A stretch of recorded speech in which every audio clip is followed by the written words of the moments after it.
Good afternoon, good evening, wherever you are in the world. What we are talking about right now is about giving yourself permission.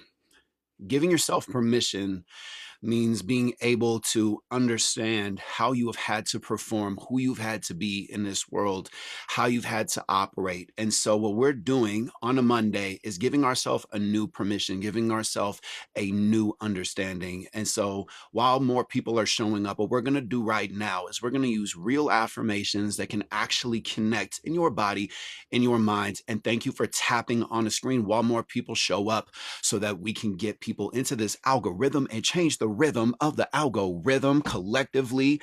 And I encourage you to follow along with this. I encourage you to really tune in because I'm going to give you what we're going to talk about is affirmations around power and regulation, around voice and communication. If you're somebody who's had to be a protector for your body, for your health, for relations, and I encourage you, as we are doing this, I encourage you to actually connect with the emotion of how good these statements feel to know. And also, really get that when you join our integration room in my bio, you will be able to access this, get this later, and all this information on this live stream. So let's get all the way into it. And remember, what we're going to do is I encourage you to say these statements or to just nod and connect with these statements. And you are going to find a time in your life or see if you can find a part of you that doesn't have this information or doesn't yet integrate this information. And I want to see if you can actually encourage yourself to emotionally connect with this. The first thing that we are doing is focusing on power and regulation. So, context for power and regulation. You saw somebody when you were younger with a false sense of power. It could have been telling you what to do, how to be, how to perform, how you get attention, how society wants you to be. And that wasn't power. That was anxiety. That was control. That was manipulation. That was somebody who didn't know how to communicate and regulate their emotions, right? Your job here, because what we're talking about is giving yourself permission. Your job, more so your celebration, your opportunity is really to figure out who you are, what you are capable of, and to give yourself full permission in this space. So again, thank you, everybody. I see some familiar faces. Thank you, Shirley. Thank you, Chantal. Thank you. If I don't acknowledge you, I still appreciate you and love you. I'm just seeing what I'm seeing. Thank you for being a part of this. And again, I want to encourage you to breathe in and to connect with this. If other people are around looking at you, let them integrate too. Let them judge. Let them be. The goal is for you to focus more on yourself, especially because it is Monday. You want to get into consistency. You want to get into momentum. You want to get into when I regulate myself. This is where other people change because I am actually the changer, the game changer without any kind of expectation. Number one, breathing into this. I am building power through regulation. If you don't like the way that you feel right now, or if other people expect for you to be a specific way, or if you can remember a time where you barged into a room where somebody yelled at you, where things didn't go a certain way, I want for you to see if you can visualize a version of you that is calm, that is centered, and is aware that other people's experiences and beliefs are not yours to take on, and see if you can actually notice what changes. I am building power through regulation. See if you can breathe in from your feet to your head. I am building power through regulation.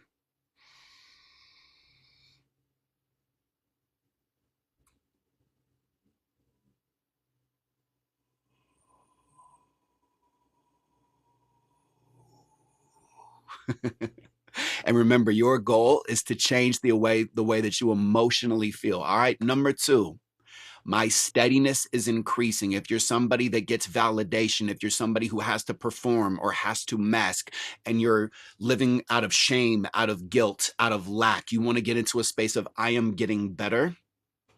My steadiness is increasing. See if you can connect from a space of curiosity or acknowledgement or agreement of, hey, my steadiness is increasing. That is actually a good thing by you being balanced, regardless of what your past experience has been. See if you can see a version of you who's not being steady, who is inconsistent, and see if you can actually create in your mind, in your body, the feeling of my steadiness is increasing.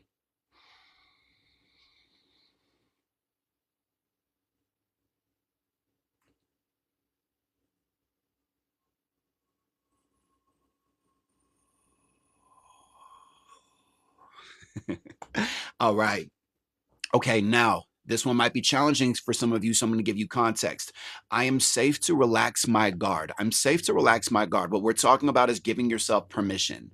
When you let down your guard, you are still going to be capable of being strong. You are still capable of being aware, but you don't want to go to sleep with the sword and shield, right? You don't want to be around loving, genuine people who aren't judging you, that are living off of old sentences and statements you can't prove about them. Yes. And so trusting that you can still go into that old pattern, trusting that you can still go back into that old space. See, maybe you just need to turn it down one notch on out of 10. Maybe it's more so at a 9, or if you're at a 6, it's at a 5, or at a 3, it's at a 2. So I am safe to relax my guard. See if you can actually consciously be aware, regardless of your surroundings, you are safe in your body.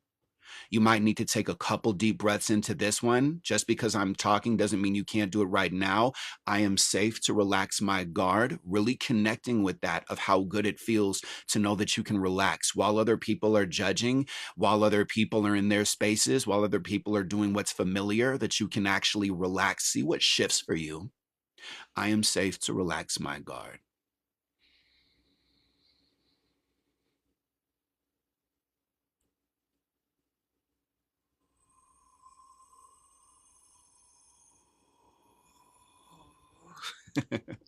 Trust, for those of you that are note takers, creates more money, it creates better health, and it creates better relationships. When you can actually trust that you can go back to that other version of you, but you can also at the same time trust yourself to relax, you will be amazed at how your brain starts to think. All right. And the next and last one, specifically for power, then we get into voice, communication, and throats. I am practicing strength without tension. Yes, you can be a strong person. You don't need to project that you are strong. You do not need to clench your jaw. You do not need to carry this tension in your body. Yes, so I am practicing strength without tension.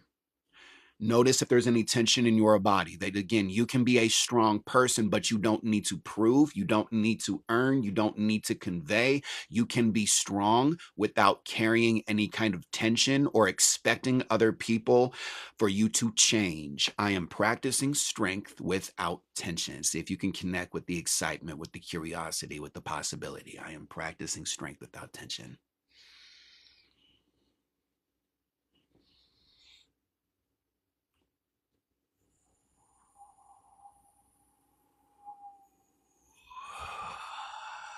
Hey, thank you, Rena. Thank you, Shirley.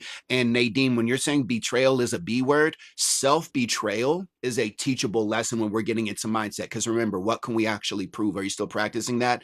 What can I actually prove? When you're saying betrayal is a bad thing, I am successful because I was betrayed. And when we're being really honest on a Monday afternoon, whenever you're listening to this, is because this is going to be shared later, we're actually betraying ourselves, and we can learn lessons from that. And that's where we get better physical health, again, more money, better relationships. All right, let's get into voice and throat. Okay, so communication is different for everybody. It lands differently, it means different things for different people. So what we're doing is we are creating more clarity with our voice, and I will give you context, and you can always change these. You can always add in different parts if it resonates a different way for you, with emotional intelligence, with psychology, with nervous system regulation, with neuroscience. We are finding, as we are changing our beliefs, as we are crossing this bridge, as we're creating a healthier pathway, we're finding familiar in small ways so that we can create a safe, new, exciting familiar, being in the exact same world, right? So the first one is my voice is safe in my body. If any of you were ever told not to speak up, to quiet your voice, or that you have to overly communicate, if you're an over communicator, it is your voice is safe in your body because you want to say a direct statement and not have to entertain or perform. If you're somebody who's used to keeping your voice in your body, maybe there were consequences once upon a time. So see if you can breathe in from your feet all the way into your throat, and find a time where you didn't like the way that you spoke, you misspoke, or you held it in, and see if you can just breathe in the possibility of my voice is safe in my body.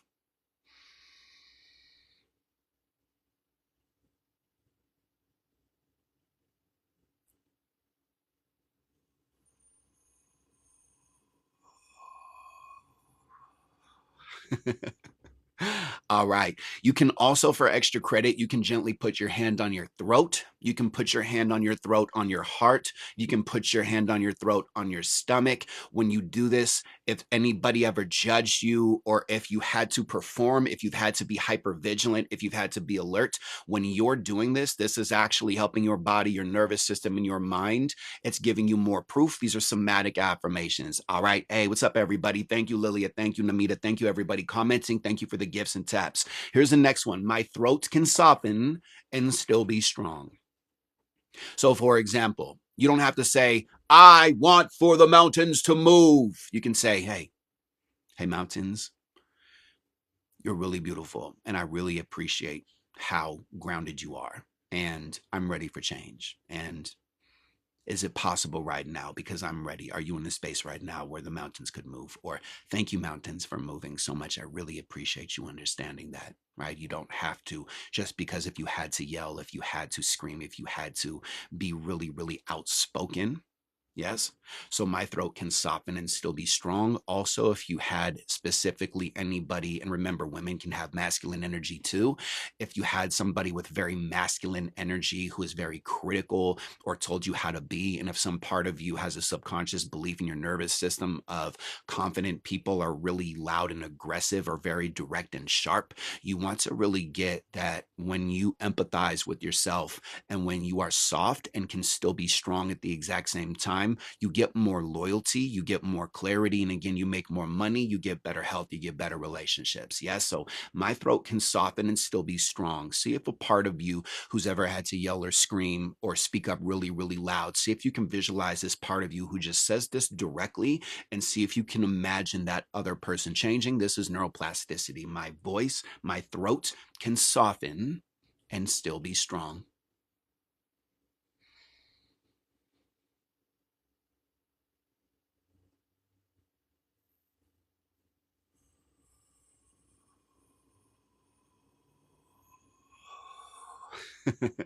Thank you for the follows. Thank you for the taps. Thank you for the comments. Thank you for interacting. All right, next one. I am allowed to speak calmly. If you're around somebody who triggers you, if you're around somebody who screams at you, if you're around somebody who lacks empathy, who's manipulating you, you are absolutely allowed to speak calmly. Like my wife says to our son, I'm not talking to your anger. I acknowledge your anger right now. I'm not talking to you angry because there's a lot of feelings underneath that you can absolutely give more time and attention to. And if that brings up anxiety for anybody watching this is why we're practicing this. Yes, this is where we're building a new neural pathway. And again, when you join our integration room, you'll notice that I just released information in a class on how your brain categorizes information and how you can actually change it. You get nervous system regulation education, and you get real mindset psychology and neuroscience. So I'm allowed to speak calmly. And what we're talking about today is giving yourself permission. See if there's somebody that triggered you and you had to speak in a different way, and see if you can just be a boss. Visualize what that leadership version of you is like when you speak calmly. Give yourself permission. I'm allowed to speak calmly. See if you can find somebody or something in your life where you didn't have that awareness, and see if you can really connect with that and take as many breaths as you need to. I'm allowed to speak calmly.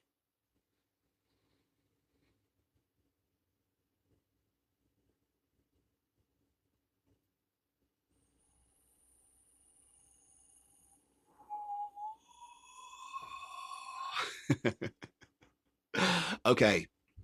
Now, you might notice when you see me laughing and connecting with this is, don't compare your emotion and your response with mine. The reason why I'm laughing is because of all the effort and the amount of time that I put in to get to this space.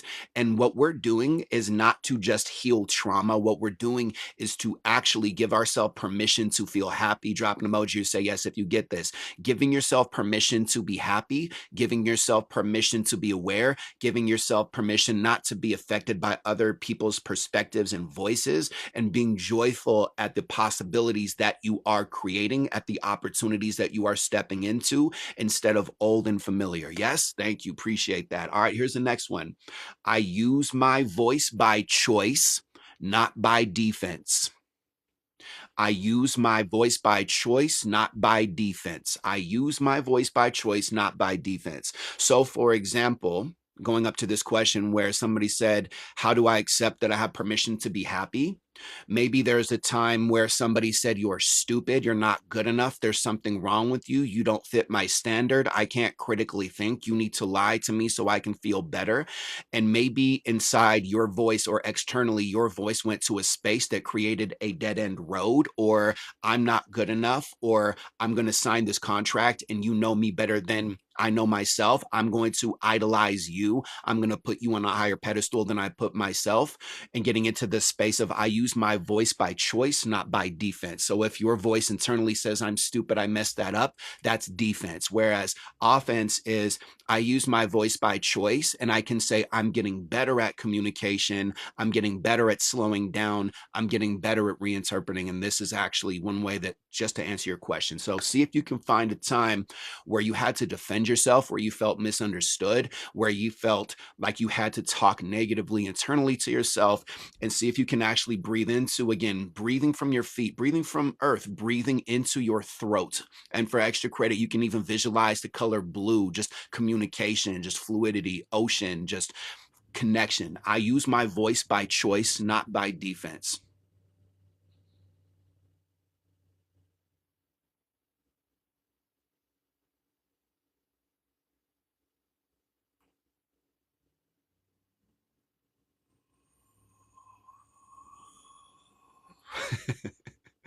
And remember, the more that you practice affirmations like this, the more that you can connect with that. The goal is to connect with a different emotion. How exciting does it feel for you to know I can use my voice by choice, not by defense? And if that doesn't feel good, this is where, again, you can keep on practicing it. This is going to be uploaded on our YouTube. And again, I encourage you to join our regulation room. I encourage you to join our mindset program. Both of those programs are called the integration room. It is free for you to join. You get community, connection, and accountability.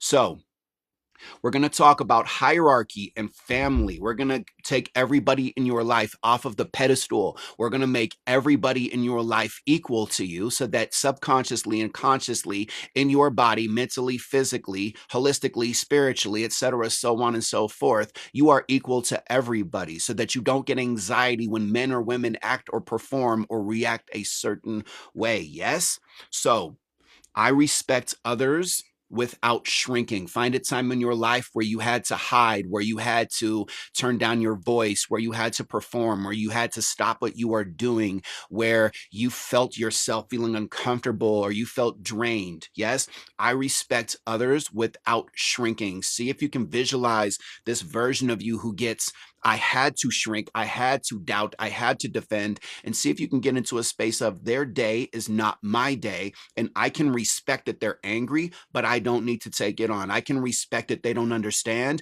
or that this is how they communicate, but I don't need to shrink. Yes, see if you can breathe all the way into that. And by the way, surely Jen is going to be releasing a video soon around how to move around the school application, because there's a lot more that we're going to be sharing as we continue to level up. So thank you for that.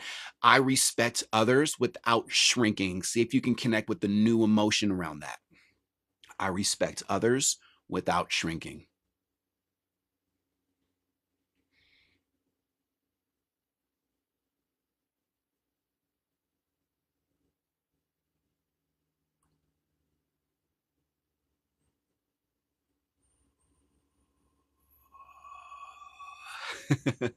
Hey, Snowbird. All right, next one. I do not need to perform in this room, or I release the need to perform in this room. So, for example, if you always have to smile, if your communication is always doubtful and more problem based, if, for example, you're in a relationship or you've been in a relationship or you get around your family or a boss or a coworker or a human being, and all of a sudden you find yourself acting a certain way, fixing, proving that you're strong, competing with people, defending, expecting something, being hyper vigilant. I release the need to perform in this room. What happens if you let them trauma dump, let them throw a temper tantrum, regulate yourself, find stability? See if you can visualize this. This is neuroscience. This is neuroplasticity. This is how we do it. All right. I release the need to perform in this room. Find yourself when you were in a room recently or whatever shows up. Boom, perfect. There you are. And see if you can visualize yourself finding stability. I release the need to perform in this room. Yes, absolutely. Doubting is second guessing. Great question. Yep. I release the need to perform in this room. Find your stability and notice how maybe more information comes up where you actually weren't confused. I release the need to perform in this room.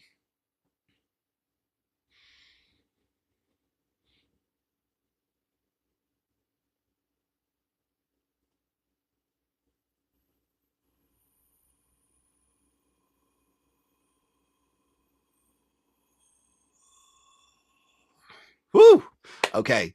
So again, for extra credit, you can put your hand on your heart where anxiety can sometimes show up. You can put another hand or one hand on your tummy where control shows up. Yes, whatever emotionally connects with you. These are somatic affirmations. The next one is I stand, and this is for your inner child. A lot of people do not realize that as parents, as workers, as humans, as business owners, as entrepreneurs, as artists, however you define yourself in this world, we can sometimes make choices from I'm small and I get anxiety when people have a specific voice, or I have to control when somebody talks to me a certain way, or I expect for people to be this way and this way. You want to get that you can be two things at the same time. You can be somebody with an emotion and somebody who is capable of regulating that. You can be excited as a child and be an adult who's able to be informed when you get triggered. Yes, when you get irritated by things, you can soothe the inner child. You want to have that excitement and that curiosity, and you want to balance that with the wisdom. I stand as an equal adult. And what I'd like for you to do in this one, breathe so deeply into your body that it almost explodes into the room that you're in. I stand as an equal adult.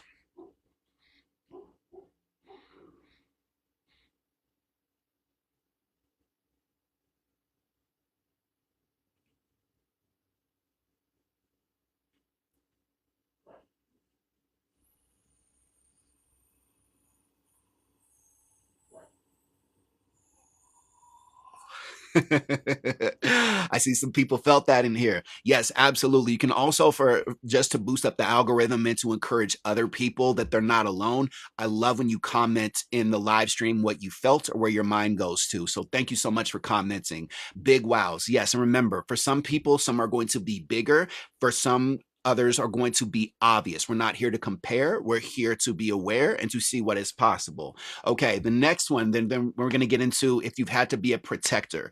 My nervous system belongs to me. Now, if you're not really aware, just explaining to your inner child, your nervous system is the part of you that is alert. It's the part of you that looks around. It's the part of you physically that makes meaning. And so this part of you is yours now. You're an adult. You can choose, for simple context, because it's a much deeper conversation. You can choose the way that you emotionally react. You can choose to show up for yourself. You can choose to stop enabling other people's behavior. You can choose to not be irritated by what's going on in society and lock in and regulate yourself and find a solution that empowers you instead of doing what 85% of people are doing and just pointing their finger and saying somebody should change this. We change the world when we change ourselves and see what's possible. My nervous system belongs to me. You could also add in my body belongs to me. My thoughts and emotions belong to me. The goal is to connect with it.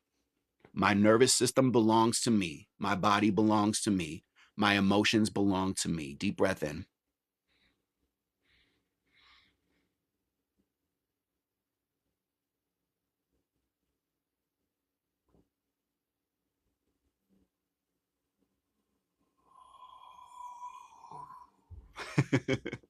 All right. Now, for the next one, protector integration. Now, you're going to say these are two different sentences. They're very short. If you've had to protect other people, be the savior, be the rescuer, if you're in a relationship now and somebody has problems and you're always trying to help them, if somebody's always irritated and you're always solving it, resolving it, regulating for them, keeping their peace. Yes, people pleasing stuff. We're letting go of this. This is perfect for you. Now, here's the sentence you're going to say. My body protected me well. I'm updating my protection. You are actually updating your protection by regulating right now. If you notice that you feel better, if you're noticing that emotions are coming up, all of this is clarity. All of this is good because we don't want to live with hidden beliefs and trapped trauma. We don't want to live with mom and dad's criticism and perfection and how to be and old identities that never worked. My body protected me well. If an emotion comes up, you acknowledge the emotion. My body protected me well. I'm updating my protection. Let this be big and profound for you. If you're looking for protection or if you've had to protect other people, if you've had to be that savior, my body protected me well. Again, you can put your hand on your heart, hand on your stomach. You might even intuitively hear an answer. Just trust whatever shows up. Okay. We are not called out. We are lifted up. My body protected me well. I am updating my protection. Connect with the emotion of how good it feels to know that we can let this go. My body protected me well. I'm updating my protection.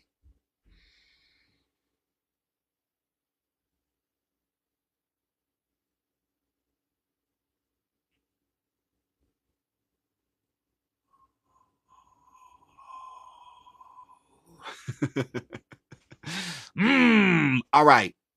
Now, I no longer live in that environment. The protector can rest while I lead. Let's flip it. Let's do it this way. The protector can rest while I lead. Yes, your inner child with the sword and the shield, your teenager, the young adult version of you. The protector can rest while I lead. I no longer live in that environment. Even if you are back home in that environment, you are in 2026. You have options, you have tools, you have technology. You are not in the same energetic stratosphere. Yes. So the protector can rest while I lead. This is integrating you into adult life so that you can find your peace, find your freedom. The protector can rest while I lead. I no longer live in that environment. The protector can rest while I lead. I no longer live in that environment.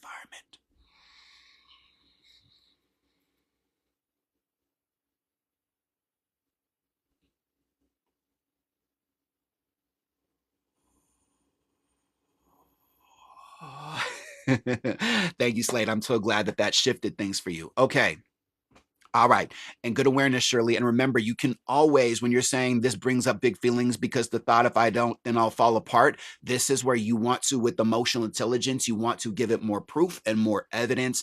And you can even have that as an affirmation. Remember, we're going to have this on our YouTube and all of that so you can review it. And I'm also going to put it in writing for people. Make sure that you are in my bio and you have joined the integration room. Make sure that you are part of an amazing free community with like-minded individuals from all across the world where you can integrate this information and not be judged by people. Change happens every day. You can be one day or it can be day one.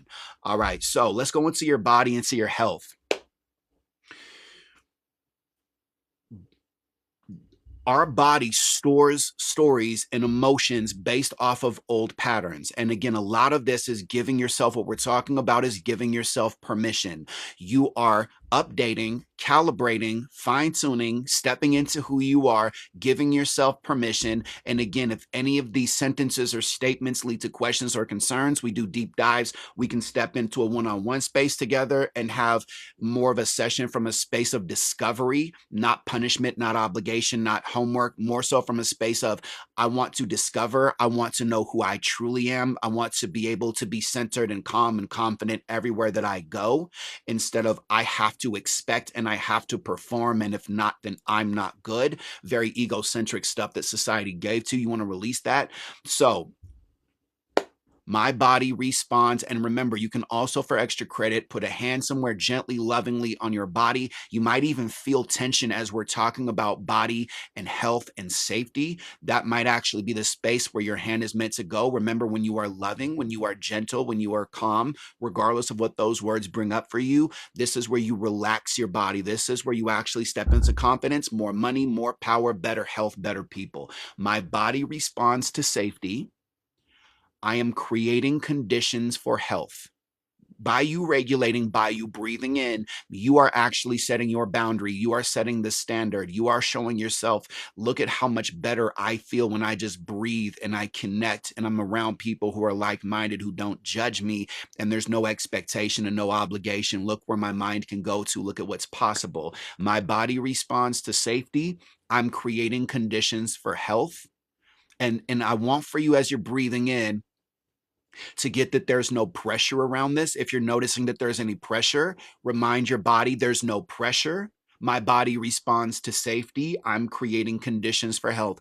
But what if this happens? I get that. My body responds to safety. Like, acknowledge that you are safe in your body. Acknowledge that you can leave people. Acknowledge that you can walk away from situations. Acknowledge you can go into other rooms. Acknowledge, even if it's really challenging, you can always leave. People leave really challenging situations every single day, and miracles and amazing things happen to them. And you're looking at somebody who's married to somebody, and both of us have had this experience. And I coach people, and this happens all the time. Yes? Okay, so my body responds to safety. I am creating conditions for health. See if you can really powerfully, really lovingly breathe in and connect with this new truth that your body responds to safety, and you are creating conditions for health, just like this. My body responds to safety. I am creating conditions for health.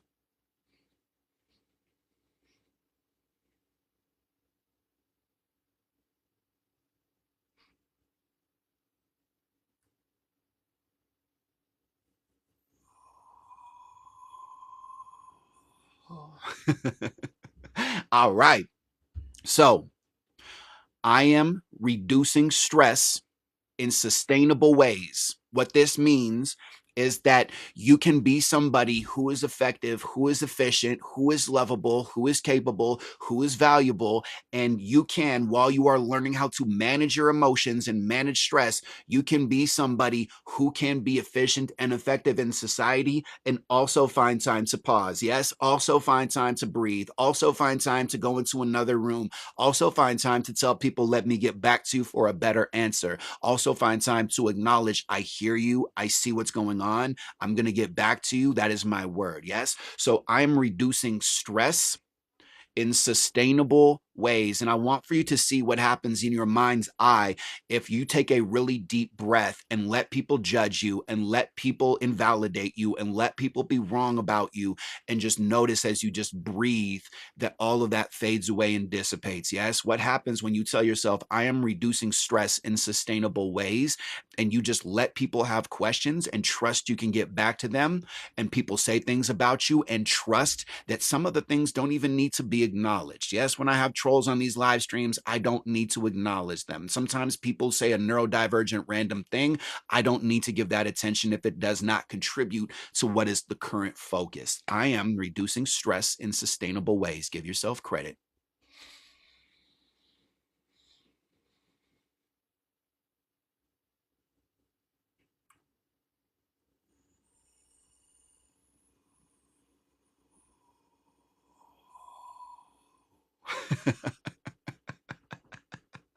All right. Now, the next one we're going to go into after this is relational fear. So be excited about that. Now, next one, the last one, for your body, for your health. This is a big one, so make it really powerful and make it yours, and make it whatever you want it to be. I work with my body, not against it. Now, this isn't work like mom and dad did. This isn't work with a paycheck. This is work from celebration. Discipline is disciple. Disciple is celebration. It is, let me see what's possible. I'm a seeker of love. I'm a seeker of truth. I'm a seeker of connection. Yes, discipline, disciple, seeker of love, seeker of truth, celebration, what is possible. Yes.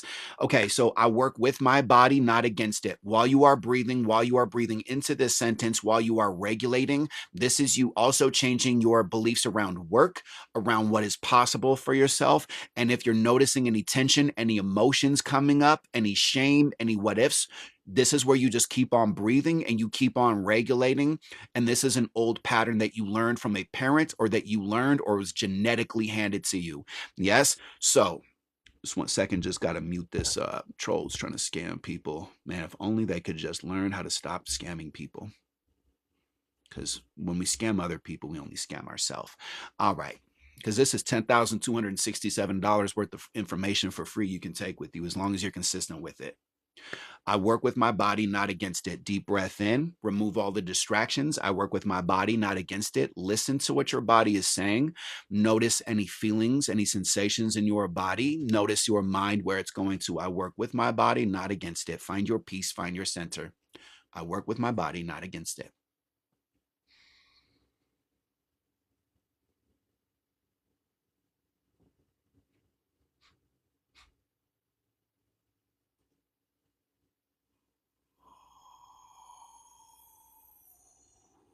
Woo! Okay. Now let's get into relationships. Let's get into relationships. This is business relationships, personal relationships, romantic relationships. All right. I can be disappointed and remain secure. This is a confidence boost. This is you stepping into a healthy home and a healthy environment. People are going to disappoint you when you are successful. You can still find a solution. You can still find a compromise. You can still find an answer. Just because you're disappointed or somebody else is disappointed, it does not change your ranking on planet Earth. That's not a thing. That's a made up thing. That is part of the trap that you are stepping out of because you deserve internal freedom that nobody can take away from you. I can be disappointed and remain secure. You can also say, I am allowed to, or I give myself permission to be disappointed and remain secure. You can be two things at once, though. I can be disappointed and remain secure. Deep breath in. I can be disappointed and remain secure.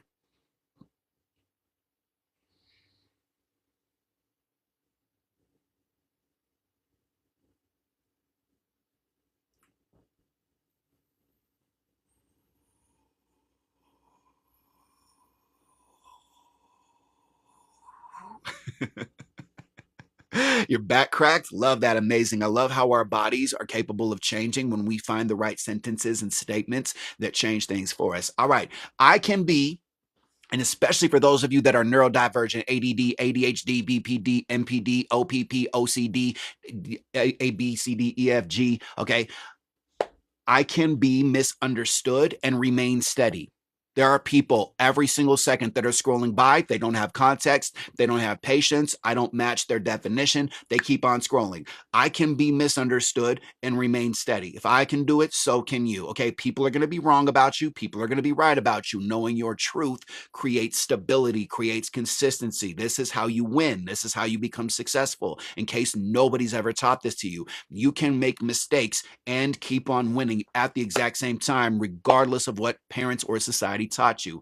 I can be, or I'm allowed to, or I give myself permission to be misunderstood and remain steady. And for extra credit, find a time where you lost your power, where you lost your momentum, where somebody had a big voice or big feelings, and see what happens if you just take a deep breath, see that they're misunderstood, and get that you are still lovable, you are still alive, you are still here. I can be misunderstood and remain steady.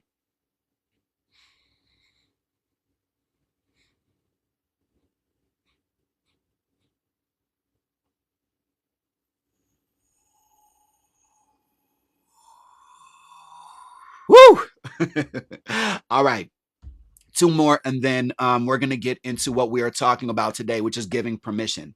So, I am worthy without performance. If you've had to be smart, if you've had to be strong, if you've had to be competitive, if you have to prove you're attractive, if you've ever had to earn love, earn money, prove that you're lovable, prove that you make more money, prove that your parents were wrong about you, prove that you're going to do things in a different way, resent society, thinking that people are actually betraying you when they're betraying themselves and you're betraying yourself and you're just mirroring each other, all that other stuff of I have to win and I have to compete. And so I don't like that other people get away with it. People are getting away with it. All of this resentment keeps me power nonsense. You are worthy without performing. You are worthy without getting tension from a space of resentment. You are worthy of not having to get attention by proving that you're smart, proving that you're competitive, proving that you're ahead of people, proving that you're funny, proving that you're the good person, proving that you are whatever you have had to be in order to get attention. You are loving by nature. You are loving when you give yourself attention. You are giving yourself attention right now.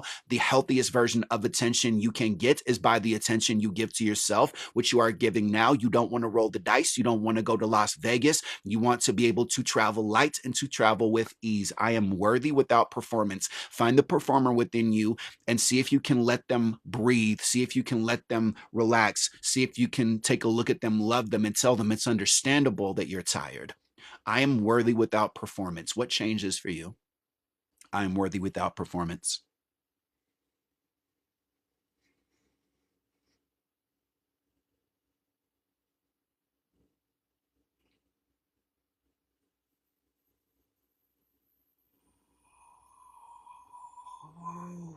Woo! All right. And the last one, we're gonna get into it, and I encourage you to take notes. I am chosen without proving. Doesn't matter what your parents said about you. Doesn't matter what your family did. Doesn't matter what your boss said. Doesn't matter that you failed the relationship. It doesn't matter that everything in that the light touches in your kingdom isn't yours. And that's a Lion King millennial joke. Okay, it doesn't matter what happened before. You are chosen without proving. You're not too old. You're not unattractive. You don't need to show people who you are. You show yourself what is possible, and then people resonate and align with that. I am chosen without proving. Doesn't matter what your relationship with other people or with yourself looks like. Doesn't matter how much money you have in the bank. It doesn't matter all these identities that your parents told you how to be, who to be, what to be, when to be, where to be, why to be. That inner child, that infant version of you is a much powerful manifester than anybody has ever given them credit for. You can have that access to that energy, and we're going to talk about it in just a minute here, and be the adult with the wisdom. Okay. I am chosen without proving. See if you can just acknowledge that other part of you that has had to prove, and see if you can get that you are still loving. And maybe this person or people around you just don't get your love. Happens to very successful people all the time. Not everybody understands this, but the people who do get it. And it's this amazing ripple effect. I am chosen without proving. Breathe in.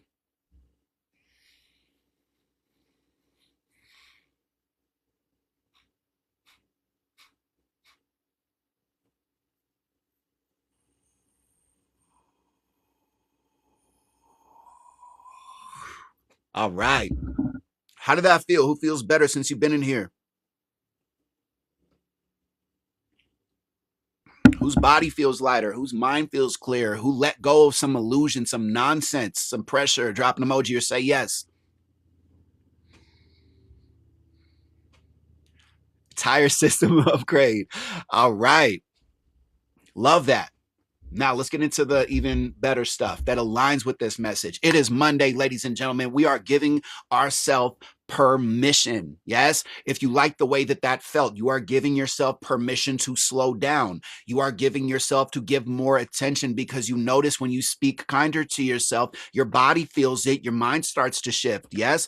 Okay. So even for example, Goddess, when you say, I should have been here, I give myself permission to release my mother's shame. I give myself permission to release my parents' shame. I give myself permission to release comparison, because I'm always on time. I'm always on time. Yes? Like Ja Rule. Not always there when you call, but I'm always on time. Millennial joke. Yes? Just arriving. Yes.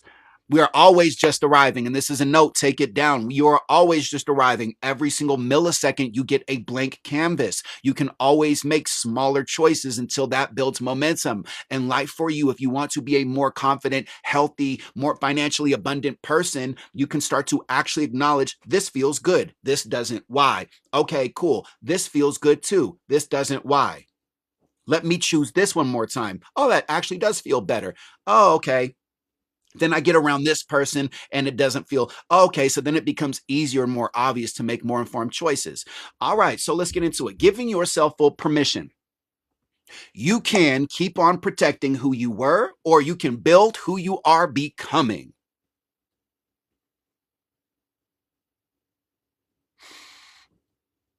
Yes, and Ashanti Namita, yes. You can keep protecting who you were. I can keep protecting who I've been. Or you can build who you are becoming. Bars. Yes. Permission is yours. See how it feels. Try this right now. How does it feel if you just took a really full, really slow, really, I'm on vacation, I've got time, money's coming in kind of breath, and said, I give myself permission to love myself. I give myself permission to choose myself.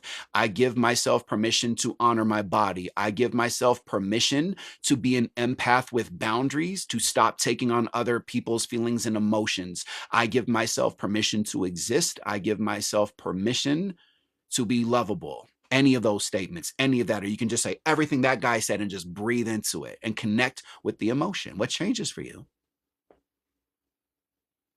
One of the things that I've learned in this journey is people physically and mentally get depression because we are ignoring our body, ignoring our nervous system, ignoring our mind, ignoring our soul. And again, you can get a session with me and I can show this to you and I can give you tools that maybe you've never experienced before. So, hey, Tommy, thank you. Appreciate you. Yes. So most people actually just need to give themselves permission. We think that we need to be motivated. If you tell yourself, oh, I'm not motivated, oh, I'm lazy, oh, there's something wrong with me, maybe you need to give yourself permission to do it in a way that's messy. Maybe, for example, give yourself permission to not worry about people's feelings and emotions. Maybe, for example, you talk to somebody around you and say, hey, I'm telling myself a weird story. I want to do something, but I feel like you're going to be offended. Can we have a talk about this? Because I'm in my head with an unprovable statement.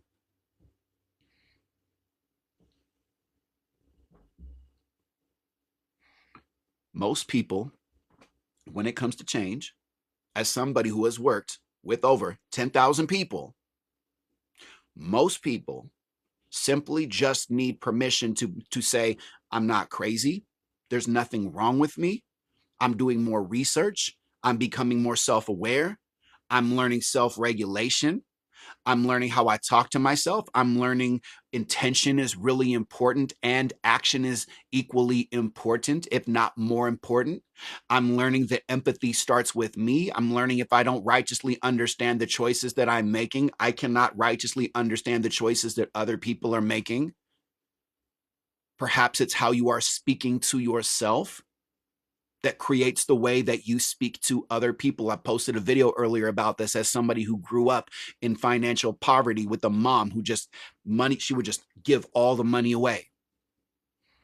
One of the things that I learned as somebody who came from poverty and has been around people and works with people and now coaches people who are millionaires and billionaires and artists and moms and dads and people from all around the world is that people who live in that space, the way that they communicate is problem based. The way that they communicate is there's a problem. I'm unattractive. I don't like myself. I can't take pictures. And then they do nothing about it because resentment makes a person feel more powerful than the fear of failure. One more time, in case you disassociated, the resentment that you might carry makes you feel more powerful than the fear of failure or the fear of somebody being right or the fear of somebody judging you again. And that resentment can say, you know what we're going to do? We're going to make your nervous system really tired, and then we're going to talk to your brain, and we're going to tell your brain that somebody's telling you what to do, and they can't tell you what to do, and you have to do things all by yourself, and you can't really trust yourself. You can't ask questions. You can't say, I didn't understand that. Can you say that another way? What you're actually going to do is you're going to pretend, give me a mind blown emoji on the screen. You're actually going, or an emoji if you get this, you're actually going to pretend and lie to yourself that you don't trust other people, but you actually don't trust yourself to slow down and to confront with love the story of rejection and to actually challenge these stories. You see how important and how valuable this conversation is of maybe it's I give myself permission to ask questions when I'm judging. I did something when I lived in New York. Every single time you want to challenge, here's one you can challenge yourself with.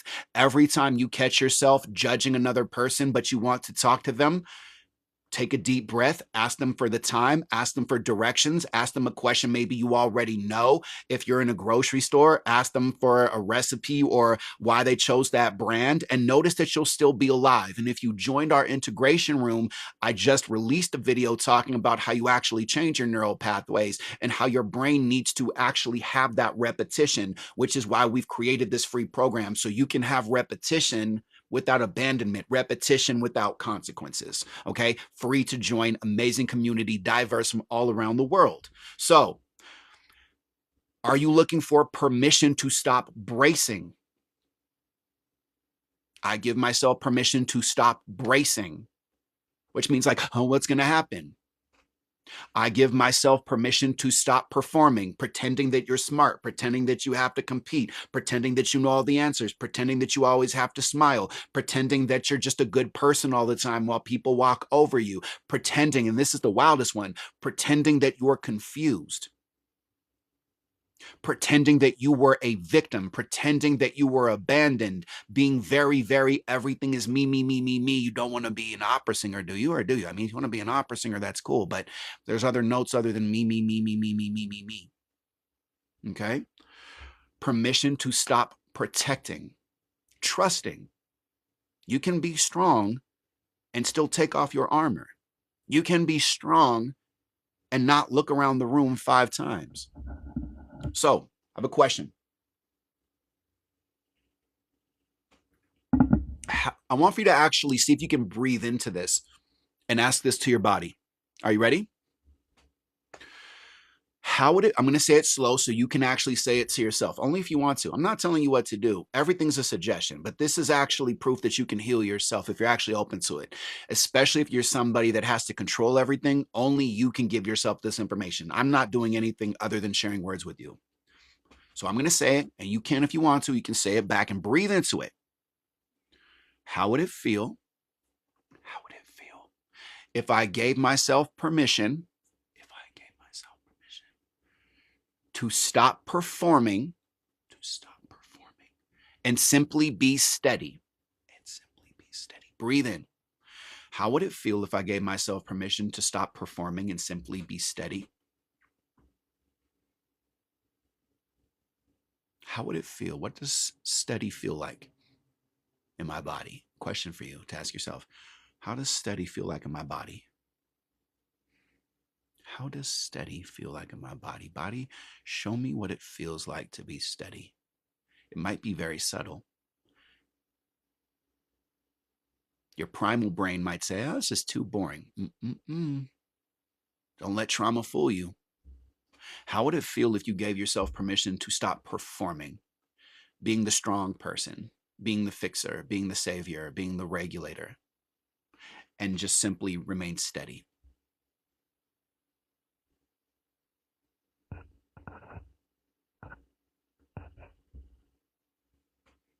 Do you notice any change physically in your body? Do you? And maybe, and again, we can work together in this space, maybe what you feel is absolutely nothing because your cognitive dissonance, your belief system is, watch this one. Give me an emoji or a yes on the screen if you want to start changing this. The only way that I'm lovable is by putting other people before me. I can't be steady. I have to be smarter than people. I don't think that I'm smarter than people. It's just if somebody says something, I've actually done it better.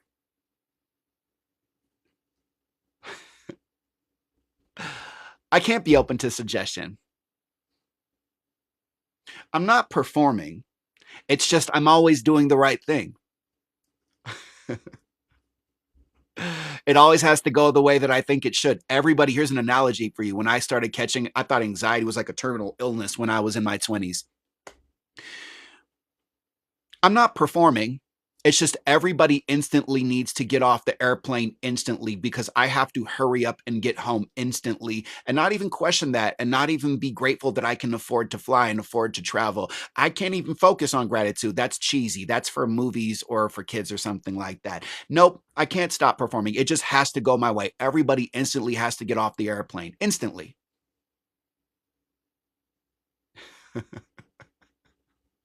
Isn't that funny that that's anxiety? You can change it too because it's connected to control.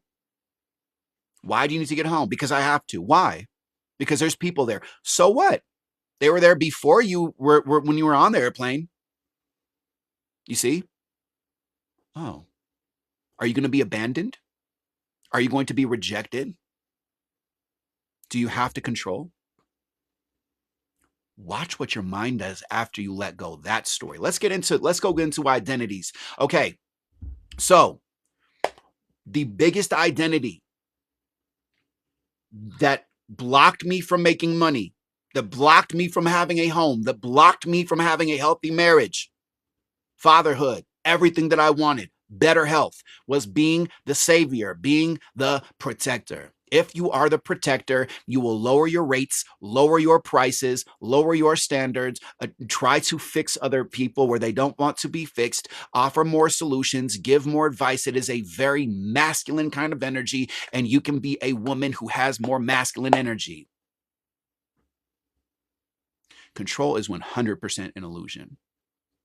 Control is 100% an illusion. Yep, absolutely. So the reason why this might be blocking you, you feel responsible for everyone's emotions.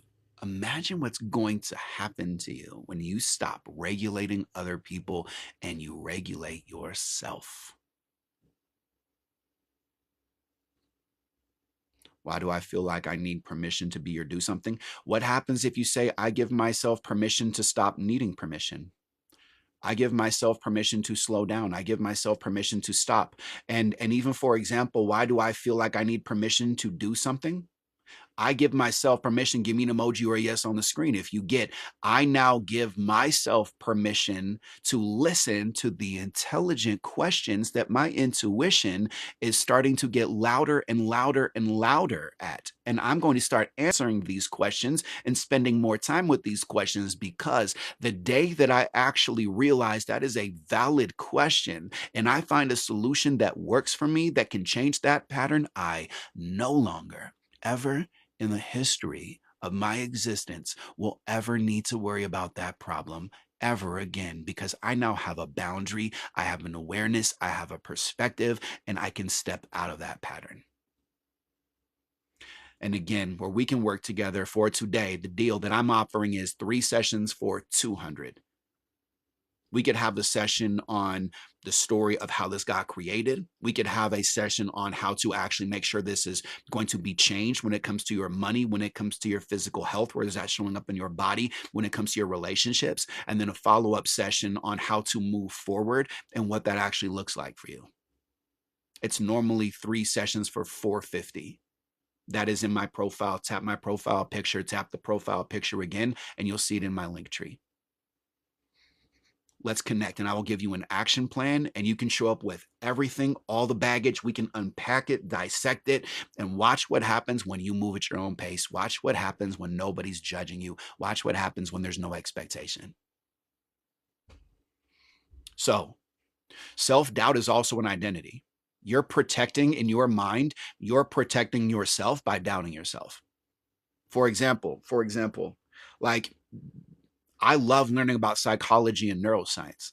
So when I get into a disagreement, when my wife and I don't see eye to eye, when I feel that I'm not doing well enough as a stepfather and as a father, instead of me saying, I don't know why I'm feeling this way, I need to make more money, I need to make everybody happy, I slow down and I say, this is a really interesting experience that I'm experiencing, and I do know and I do have proof that I am capable of finding solutions, because I can use neuroplasticity and find times, even if it's a small moment for you, when the teacher asked you a question, you raised your hand, or when you wanted to get a job and you got one, regardless of where you think that you should be. Do you have proof that you are a capable person? So when the I don't know shows up, you say, thank you, security guard, we're safe now. I can be allowed right now to not know this information and tell people I'm going to get back to them or do research on this, because I don't want to live with blocks. Does this feel exciting for you? Does this feel possible for you? And if you're noticing that part of you feels excited, but then another part has more questions or more concerns, or that's too much, or I'm not good enough, that is your trauma that is trying to prevent you from growing. Again, why I love psychology and why I love neuroscience, because all of it makes sense that everything you actually do is correct. Every single thing you are doing is correct. It is perfect in accordance with how you have lived and how you have been taught. It makes 100% sense. And you could tell me the worst thing that has ever happened to you. And you can even tell me something that you've never told anybody and just confess and release it and let it go. And I can say, you learn to do this because this is what psychology proves. This is what biology proves. This is what science proves. This is why you did it. This is how you learned how to get attention. There's nothing wrong with it. You can release it out of your body. You can release it out of your consciousness. You can use somatic affirmations to let it go. And you can find an action and move forward without living in guilt and shame. And if you don't, if you're like, nope, I'm never going to tell anybody. Do you want to know what happens when you live in guilt and shame? When you live in guilt and shame, you never trust yourself. You never step into divinity. You never step into your blessings. You will always hit that glass ceiling. Prove me wrong. I'm not judging you. I'm telling you from experience. When you live in, I'm a terrible person, I'm a guilty person, if people knew the real me, if you live in that space of you don't have transparency about yourself, you get people who lie to you, you get bosses that manipulate you, you get opportunities that don't happen for you, you get people that do not have empathy for you because psychology proves that the universe, the world that you live in is a mirror.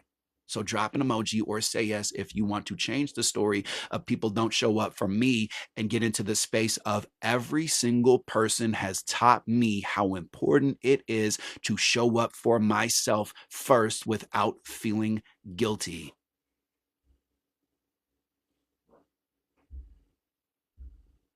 If you are the protector, you anticipate conflict before it happens. If you are a protector, you can't relax because you're always scanning. Give me a smiley or a laughter emoji if you're even noticing in the comment section that you're waiting for other people to comment before you comment, or if you're actually catching the comments to see if people think like you because you're so used to being a protector, and get that I don't have time to judge you and you'll feel better when you release it out of your body. Yes, nothing wrong with you. Nothing wrong with you. I know this is new information for somebody to say there's nothing wrong with you. You're around people who can't critically think. My mom, my dad, people said there's something wrong with me. Did they ask you questions? Did they ask your consciousness? Did they know if you were neurodivergent? Did they know that society's definition of being a human is neurotypical? Were they diagnosed? Were they undiagnosed? Are they trying to fit in? Did anybody as a child ever ask you what your experience was? I asked one of my stepsons when my wife and I were making powerful changes in our marriage, and also we run a business together. I said, because you're used to mom being the space where you can regulate and where you can feel safe. And I love that and I get that. And I'm not taking that away from you. Mom is stepping more into her power and we're going to be shifting. And so this is going to be different, and different can be really good so that I can give you all the toys and all the good things that you want. And so that all of us as a family, all six of us can all level up. And before we do that, I want to ask you a question because I'm saying this is going to happen and mom is saying this is going to happen. My question for you is, what do you actually want? He didn't even have an answer. Cool, get back to me. But what if this happens? What if that happens? No, that's good. And then he was like voicing his concerns. But if I do this, I'm like, okay, I hear you. One step at a time. What do you actually want? What do you need in order to know that you are safe and mom loves you and she's not abandoning you? Your mom's amazing. Your mom is an amazing mom. She shows up in a way my mom never did. You see how your grandma, how she operated. Your mom's amazing. I wouldn't want to separate from her too. The challenge is that you can give this to yourself.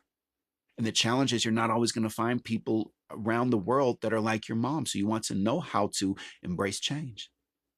Okay. So your body might stay tense. Your life might feel heavy if you are the protector. Would you like to hear the shift? If you've been the savior, if you're the person who has to take care of people. And I want for you to actually, if you're open to it, breathe into this. Try breathing into it before you even have the answer. Or maybe you hear the answer and you breathe into the answer at the same time. What if protection isn't my job anymore? Hey, body, how would it feel if protection wasn't my job anymore? Can you show me? What if protection wasn't my job anymore?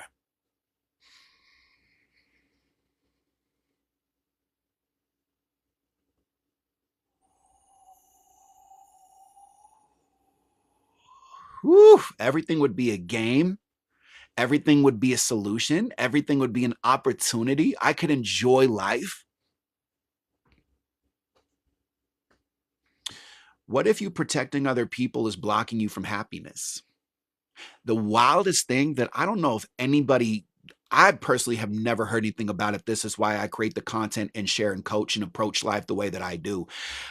That when you actually really start to become aware of your emotions and how you hide and trap emotions and how you stack emotions on top one on top of the other, like anxiety protects something, that protects something, that protects something. I started to realize when I got into a healthy relationship, I started to realize how when there was actual moments for me to be happy, I would find myself clenching my jaw and having negative thoughts. And then I realized my kids were reflecting a wound where they were able to be happy where I wasn't at that time in my life as a preteen and as a teenager. Happiness in my mind from my story was taken. So can you take a look in your life? If you're always saving, if you're always protecting, if you're always fixing, give me a wow, give me an OMG, give me a heart, give me a mind blown emoji on the screen. If you get, maybe you protecting and fixing and saving other people is actually your body and your nervous system's way of saying we can never be happy because we weren't safe. We need to always take care of other people. And it's not safe to be happy. It's not safe to be excited. It's not safe to be joyful. See if you can breathe into that emotion and thank that emotion for protecting you instead of rejecting it and pretending that it doesn't exist. Thank you so much for protecting me, for protecting my happiness. Thank you so much for protecting my joy. Thank you so much for protecting my resilience because other people didn't respect me and other people did their best to take away my joy, to take away my happiness and my love, and I reclaim it. And I can plant the seed today on a Monday of all days to say it is safe to feel joy. It is safe to feel happy in a small way. In context, if your body's like, no, it's not, isn't it a gift? Isn't it such a profound gift that we can share information without any kind of hierarchy? Isn't it so amazing? You are surrounded by diverse people, over 100 people, and the number grows and it goes up and down like this. Isn't it so amazing? You can be around like-minded people who don't have time to judge you, and you can be as authentic as you want to be in this space and also in our free community that's in my profile, that's in my bio. Isn't it so amazing that you can make mistakes, fumble and stumble and still be lovable and still be capable? Isn't it so amazing that you can have big emotions and big feelings and really successful people don't have time to judge you? Isn't it such a gift that you can actually challenge the way that you feel and ask yourself, is this my truth or is this a pattern that's become an identity that I can take small steps out of because nobody's ever actually asked me what speed I want to move at? You see?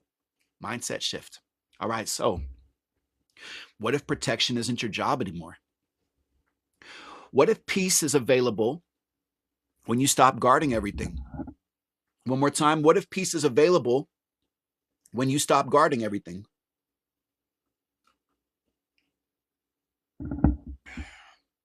Ask your body, hey, body, what if peace is available when we stop guarding everything? How would that feel? How would it feel, body, to know that peace is available when I stop guarding everything? You might feel something in your throat. You might feel something in your stomach. You might feel tingles. You might feel resistance.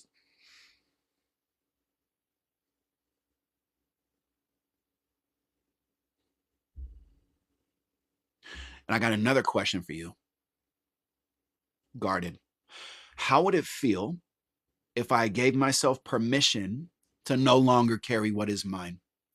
And I want for you, while you're breathing into this, if you're open to it, if a question, if a concern shows up, to say, that's exactly my point. This concern, this fear, this wasn't how I was born. This wasn't how I created. The infant version of me didn't think this way. I learned this behavior. How would it feel, body, if I gave you permission to no longer carry what is not yours? How would it feel in my body if I gave myself permission to no longer carry what is not mine? Hey, what's going on? Nice to see you. How would that feel in my body? How would that feel? Breathe into it if you're open to it. Even if, for example, right now you're not listening, you're disassociating, you're tuned out, you don't trust me, you're finding some reason not to connect with this. Maybe you have PDA, maybe your mantra is don't tell me what to do.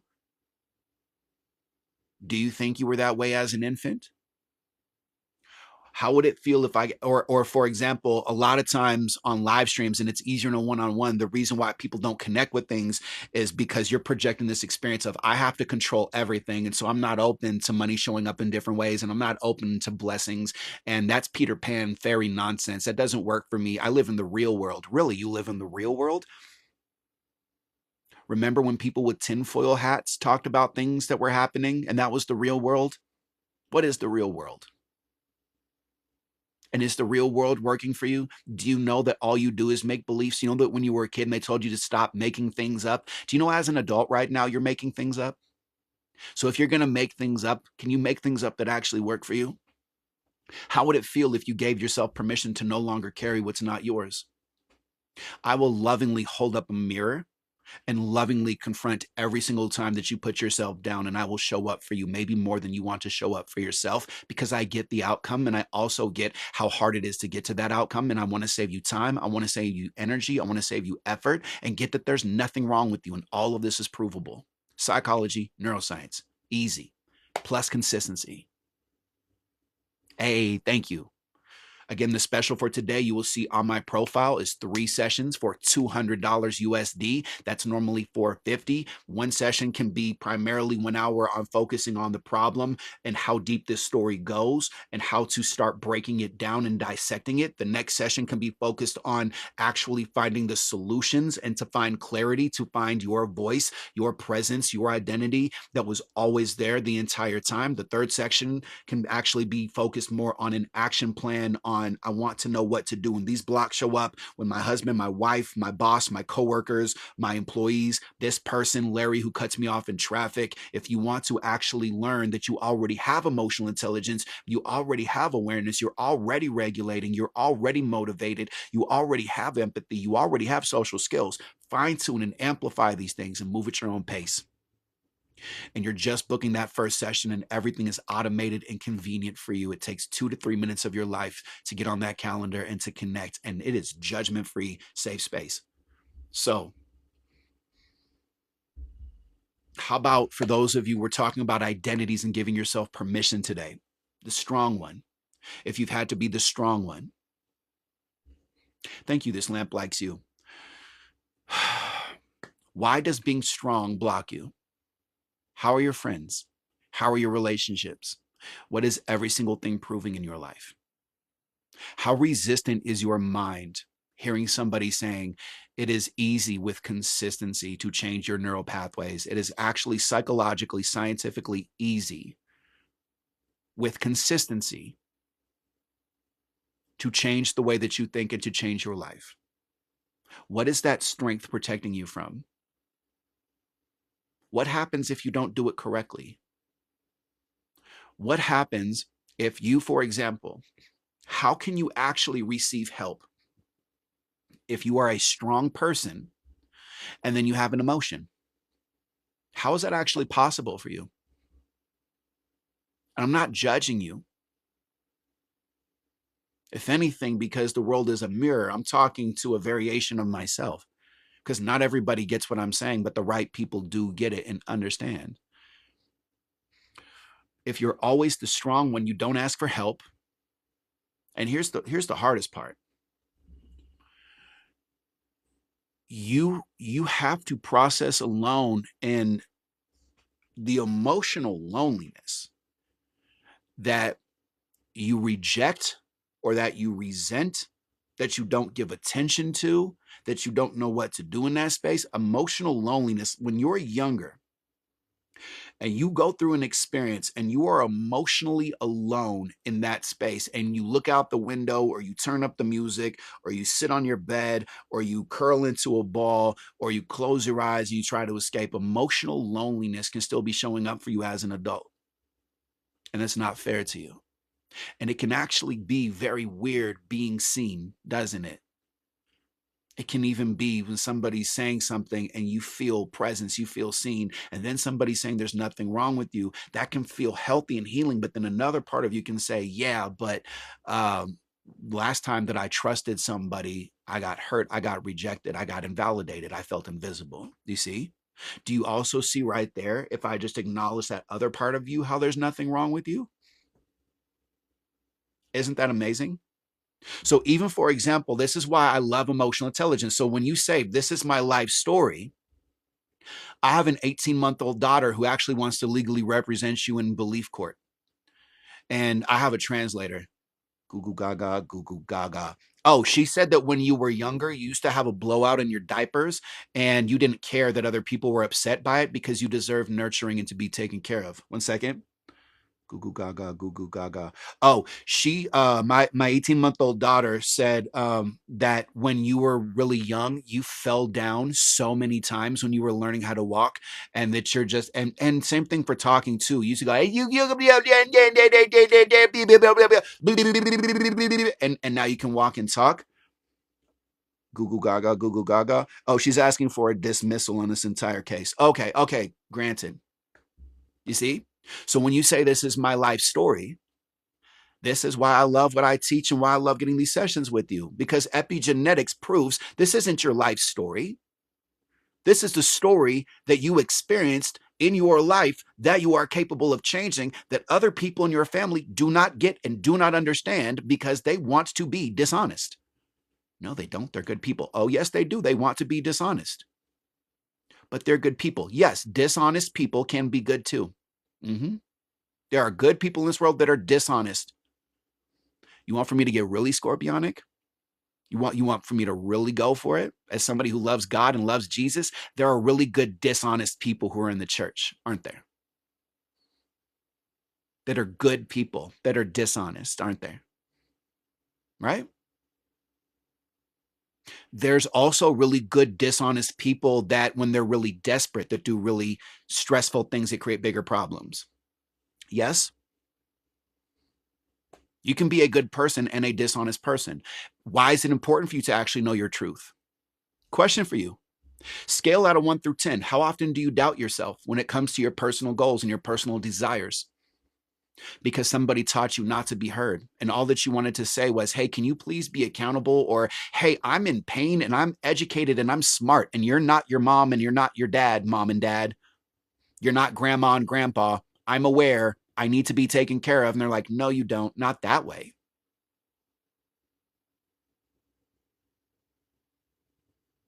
How often do you doubt yourself when it comes to, am I actually lovable? Am I actually doing the right thing? How often do you doubt yourself when you want to slow down, when you want to ask for help? Do you know the only way that you can change is with incentive? Do you know that? The only way that you can change is with incentive. What does your posture look like? What are your energy levels like in your body? How much more motivation do you have when you realize you just required more time? You see? So the strong one stays composed even when they're overwhelmed. And you want to know the wildest part about you if you're a strong person? Everybody knows this about you. And people manipulate you. People manipulate you, he said calmly on a Monday evening. People manipulate you. They know that you're going to be strong and you're not going to do anything to change. They manipulate you. And they're never going to admit it. They're never going to. They're never going to admit it. They love how unaware you are. And I love you and I appreciate how much you sacrifice for other people's well-being. Do you notice any clenching of your jaw or any anger that you don't like to discuss with people? And do you know that when you release that anger in a safe space around somebody who gets it, do you know that all of that anger is awareness and is clarity and it is power and it is love and it is juicy and it is 20% more delicious for you? Yeah, or they're never going to hear it. They're never going to get it. But if you are somebody who is strong, the boss that you currently have or the last boss that you had who manipulated you, who didn't care about your well-being, oh, they love the fact that you're always going to work and you're always going to be strong. And here's a hard one that nobody wants to talk about that could change everything for you. If you're a parent watching this and you have to be strong, your kids manipulate you because they're watching you. They're learning it. They're teaching you a lesson. They're not consciously manipulating you, but they are manipulating you. And you are their regulation system. You are the system they go to regulate their emotions. You're not teaching, and I love you. I'm not judging you. Nobody talks about this. If you are not aware of this, and I love you, and my wife can work with you in this space, I can work with you in this space, we can both work with you in this space because it's a delicate conversation. If you are somebody who is allowing your kid or your kids to regulate, to use you as the regulator, they are going to grow up finding another relationship where they do the exact same thing with a man or a woman. You regulate who you are. They watch how you are calm. They watch how you're like, what's the shift? I already thought about it. I read your mind. You regulate yourself. You calm yourself down. You get past your, yeah, right, I can't do it. And you start small and you actually stop trying to have everything be all or nothing. You find small spaces to regulate and then you remain calm. They're like, why is mom/dad, whoever you are in this world, why are they not screaming or yelling or telling me to be perfect? Why are they not getting anxiety when we show up to grandma and grandpa's? Why are they not panicking? Why are they not telling me to lie or to hide this information when we get around society? This is different. What do I do with this? Oh, they're consistently doing this? Oh my God, I can change my neural pathway to I have to perform to I'm lovable by existence. What would this do for you if you're a parent watching this? How to keep an emotion when we're so angry. If you join our free program, the integration room, my wife primarily in the regulation room, she shows you how to contain, especially if you're neurodivergent, how to contain emotion. So in the middle of a business meeting, if I get anxiety, I will say, anxiety, what does this say about me? Oh, you're being rejected. Okay, that's not provable. That's not true. Right now, our job is to listen, and we're staying on point with this task, which is to listen to this person to understand their belief system. And at a later time, I will acknowledge you and I will listen to you. And then all of a sudden, that anxiety dissipates. And there's a lot of different ways you can do that.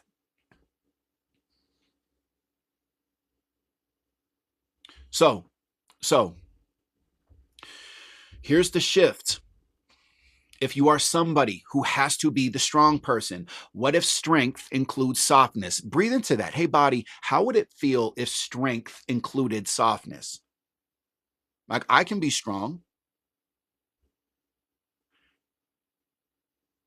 I can shut down people in the comment section that doesn't align with this conversation. I can. I can also get that people are hurting, that people have identities. I can also get that the troll learns how to get attention. I can also empathize with the fact that when people are trying to save and rescue people in the comment section, that's their whole identity because somebody told them you're worthless unless you save people or fix people or help people. I can also understand sometimes when people want to save and rescue people, that's because they actually want to be rescued.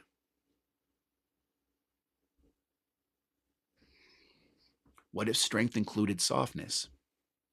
If you always have to be strong, do you think that people are going to hang out with you until the end of time? Do you think that people are going to want to be around you? Or if you're strong, are you able to, with everything against that old identity? I want to challenge you. I want for you to see if you can challenge yourself and release this out of your body.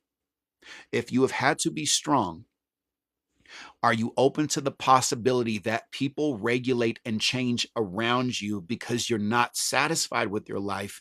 And are you open to the possibility people around you see that you're hard on yourself and they appreciate that you're hard on yourself, but they also see what's going on and they can read you? You're actually an easy read, but you're pretending that nobody sees because you're not used to being seen in this space. And if you're open just to putting an emoji or a yes on the screen, you're releasing this out of your body that you need to always be hard, that you can be somebody, strength can still exist. You can go to sleep and put your sword and shield on the side of your bed instead of having back pains and shoulder pains because, like, your sword is poking you. Yes, metaphorically.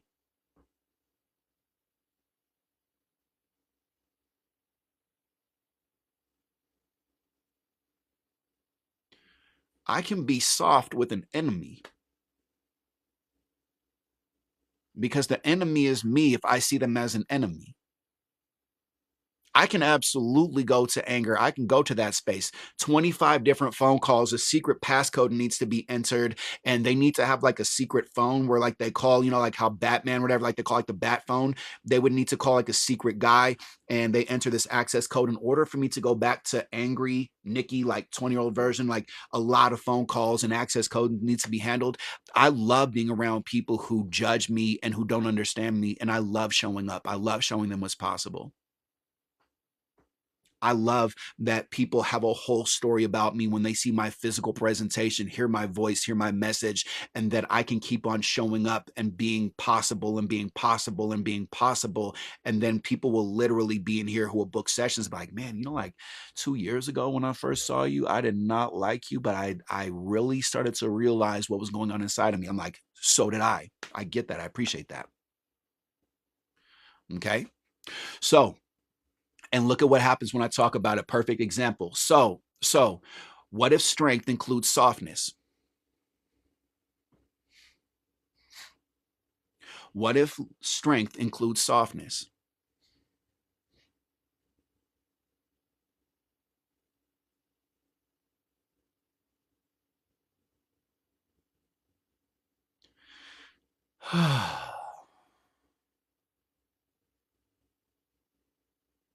Thank you, Oscar. So I have in my notes section, if you do want to level up, I have affirmations, I have things, I have tools to remind myself.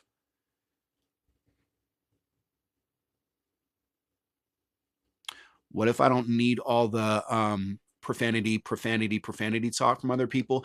But when you're saying what the F am I talking about, I'm saying I'm allowed to show people what's possible because I learned how to show myself what's possible. Like when you're communicating from a space of profanity and when you're communicating from a space of hostility and aggressive energy, you're actually looking for aggressive energy to come back to you because your experience is if it's not aggressive, it's not familiar. And so you are coming from a space where you're genuinely concerned because it your mind is like, what are you talking about?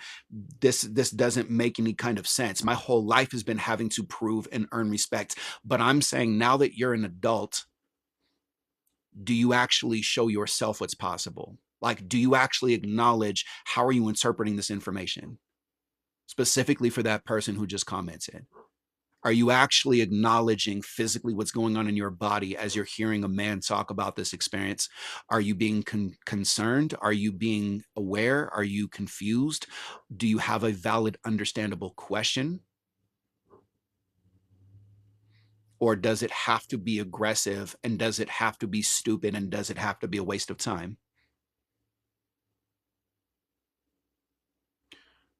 I'm trying to normalize. I'm trying to normalize showing up. How do I try? How do I try?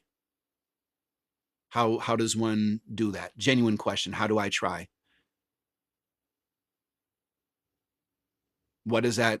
How does one do that? Hey, what's up? Thank you. How do I try?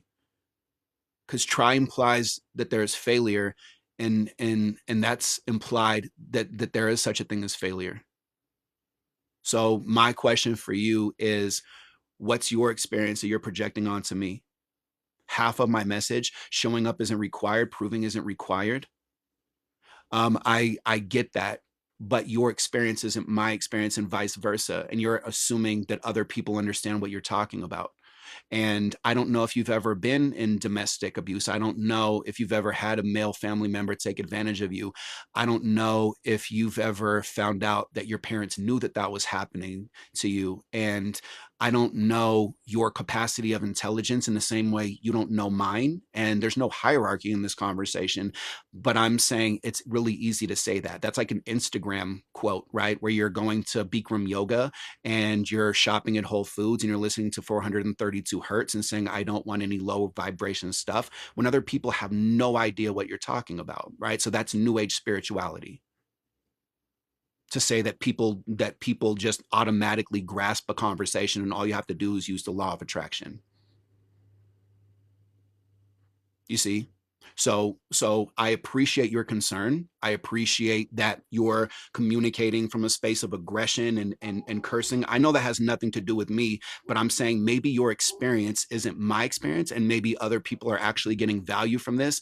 And what I've learned is maybe you're neurodivergent. I'm not a doctor, I'm not diagnosing, but I've learned to read the room before I make wild assumptions about people because I don't know your experience. I just know how you approach the conversation with me.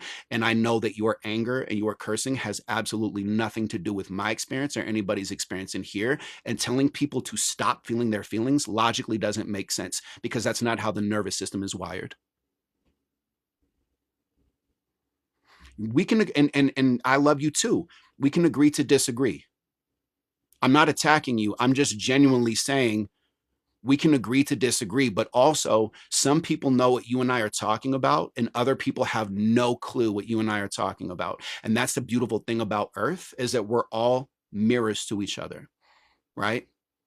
So you show people what's possible, I show people what's possible, and then we can be teachers and we can be students at the same time. Gang stalking, you have a valid reason to be angry against this mentality.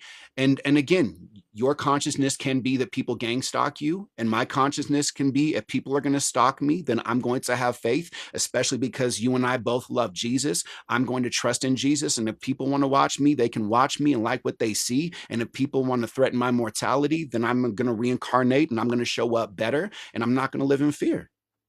But that's my experience. I don't need for that to be your experience because your experience is different. You're wired differently. That doesn't mean that your story or my story has a different hierarchy.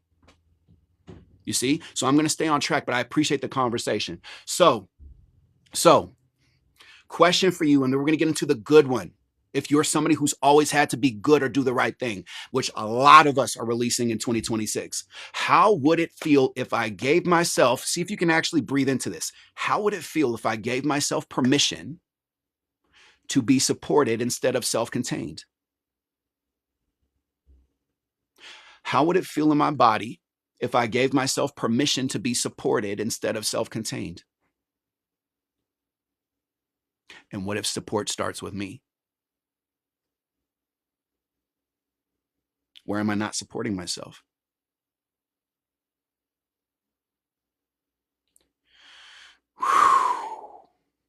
In Mind Over Matter, I will tell you vulnerability, when we start to reframe how power exists in vulnerability, you will be amazed. You will be amazed when you know who you are, and you also know that there's parts of you that don't know who you are, and you can still know who you are and not know who you are at the same time. Whew. Okay, now, number 4, the good one. If you are somebody who's always had to be good, do the right thing. Notice even in your body being called up, not called out. Yes, you're not in trouble, good one. You're not in trouble, golden child. I'm not going to take you down to the New York City, down to the jeweler to scratch the surface to see if you're gold or you're fool's gold. Okay, we're not doing the imposter syndrome. Okay, so why this blocks you? You have, and this could change everything for you, because this is what my family told me when I started changing the story and learning how to rewire my mind and change my boundaries and definition around this word. Everything changed for me. I have the most amazing wife. A lot of you have met her. Some of you have seen, a lot of you have seen her. Some of you have met with her and worked with her and know what she does in this world. The fact that as there are problems, we have solutions, and she goes, baby, we got this, is new information, and I'm never going to get used to that, okay? Even when I'm 90 years old, I love that that's fresh and new. That is not a limiting belief. So you avoid confrontation. But the wildest part is before your hands get itchy, this is confrontation. And your brain says, yeah, right, because it's healthy, and healthy confrontation wasn't familiar for you. Fascinating, huh? If you are a good person, you avoid confrontation. And here's the part that you don't like to talk about. If you are a good person, people around you, when you avoid confrontation, I love you. I love you. Okay. Before you scroll away, before you think you're in trouble, and I'm serious, I genuinely, I'm not Genuinely, just soul to soul, okay? The story that you have around confrontation, people who have anger are reflecting how you think you are going to be. Give me an emoji or mind blown emoji on the screen. You think if you tune into your anger, you are going to be your mom or your dad. And people around you get very frustrated, not all the time, but maybe in your life, it's just a matter of time before people think that I'm the villain or I'm the bad person. And you punish yourself.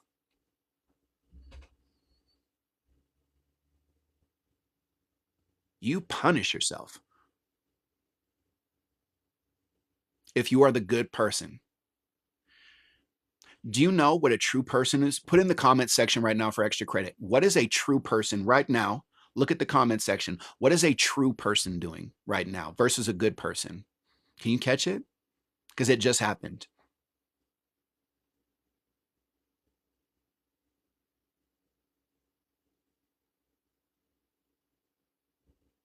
What did a true person just do that a good person would not have done?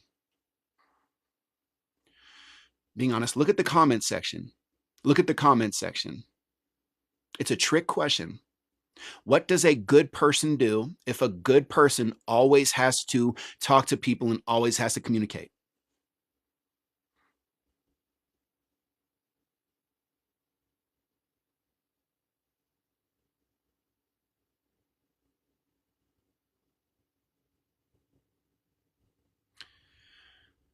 Would a good person have interacted with a certain comment? I don't even know if you can see it. I haven't muted them yet. Does a good person need to interact with that person because they feel misunderstood and they don't want to feel misunderstood? You see it. You see it?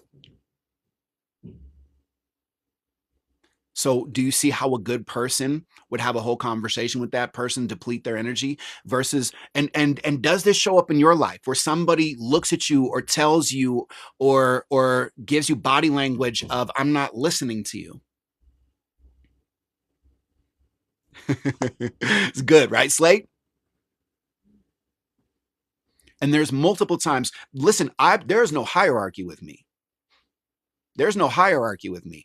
I had a conversation with somebody over social media today where somebody came up to them and was like, "You need to learn the message of God." And they're like, "I was born and raised in the church and God is inside of me." And if I told that to you, your initial response is to think when I'm meditating, when I'm connecting, when I'm grounded to Mother Earth, your initial thought is I'm evil or I'm sinful, whereas there's no possibility that God is inside of me, which was the original message of Jesus. And I don't need to go to the church to find that. When you know who you are and you know what is possible and you don't think you're better than people because you understand the principles, life is enjoyable and it shuts down the programming of stuff. I genuinely hook me up to a lie detector test. I do not think that I'm better than people. I don't need for people to do things my way. I give you a bridge for you to see your side of the story, which was you have always been aware, you always had questions, you always had concerns, and you grew up in an environment where that wasn't respected and celebrated. This is the universal. I've spent my 41 years wanting to find the code, and I found it. The code is you are loved by existence, and then you go into your genetic experience, and then you unlearn that experience by design to see if you have the capacity to step out of that pattern. And every single person on planet Earth, in some way, shape, or form, has at one point felt not good enough or neglected or invisible or voiceless in some way, shape, or form, in some categorical experience. It could be around love, it could be around money, it could be around relationships, it could be around health, it could be around all of those and more. And so you are constantly in this world full of mirrors where it's either I am good enough or I'm not good enough. And middle ground balance of seeing this person's side of the story and this person's side of the story is going to bring you power. When somebody says, don't listen to this person, that there could be multiple possibilities. Off the top of my neurodivergent head, this person has a larger amygdala, a larger fear response. And so when I'm telling people to feel their feelings and not feel bad around feeling them, and that this identity that you're letting go of hasn't been working for you, that person's fear response could be larger than yours if you're getting the value that I'm saying. They could be neurodivergent and they could have a different experience. They could have a prefrontal cortex that neuroscience has proven that if you're not like me, I want to hurt you and damage you. And if you're like me, you can get away with anything. There could be other reasons. They could be having a really bad day and just want for themselves to have attention. And people like this in your life could be doing the exact same thing. But if you don't know this information, you take it personally. Yes, yes, exactly, Marjorie. Great question. Yes, absolutely. Hi. Yes, absolutely. I'm a good person, so I never confront things because I don't want conflict, because my body, my mind remembers what happens. So, you might shrink your needs if you are a good person. You might tolerate misalignment. Does that happen? Go to Thanksgiving, lie to your family, get around friends, never tell them what's going on, get into a relationship because this person, and this is the wildest one, and this is spiritual. Um, so if you're an atheist, I love that you're an atheist and I don't need for you to believe my way. But somebody the other day was talking about, I saw this video where this woman was saying that she wanted to reconnect with spirituality. And then she was talking to God and was really asking this question of like, why am I not hearing you? Why am I not connected with you? And the message that she got back was really interesting. It was because you're idolizing this toxic relationship that you're in.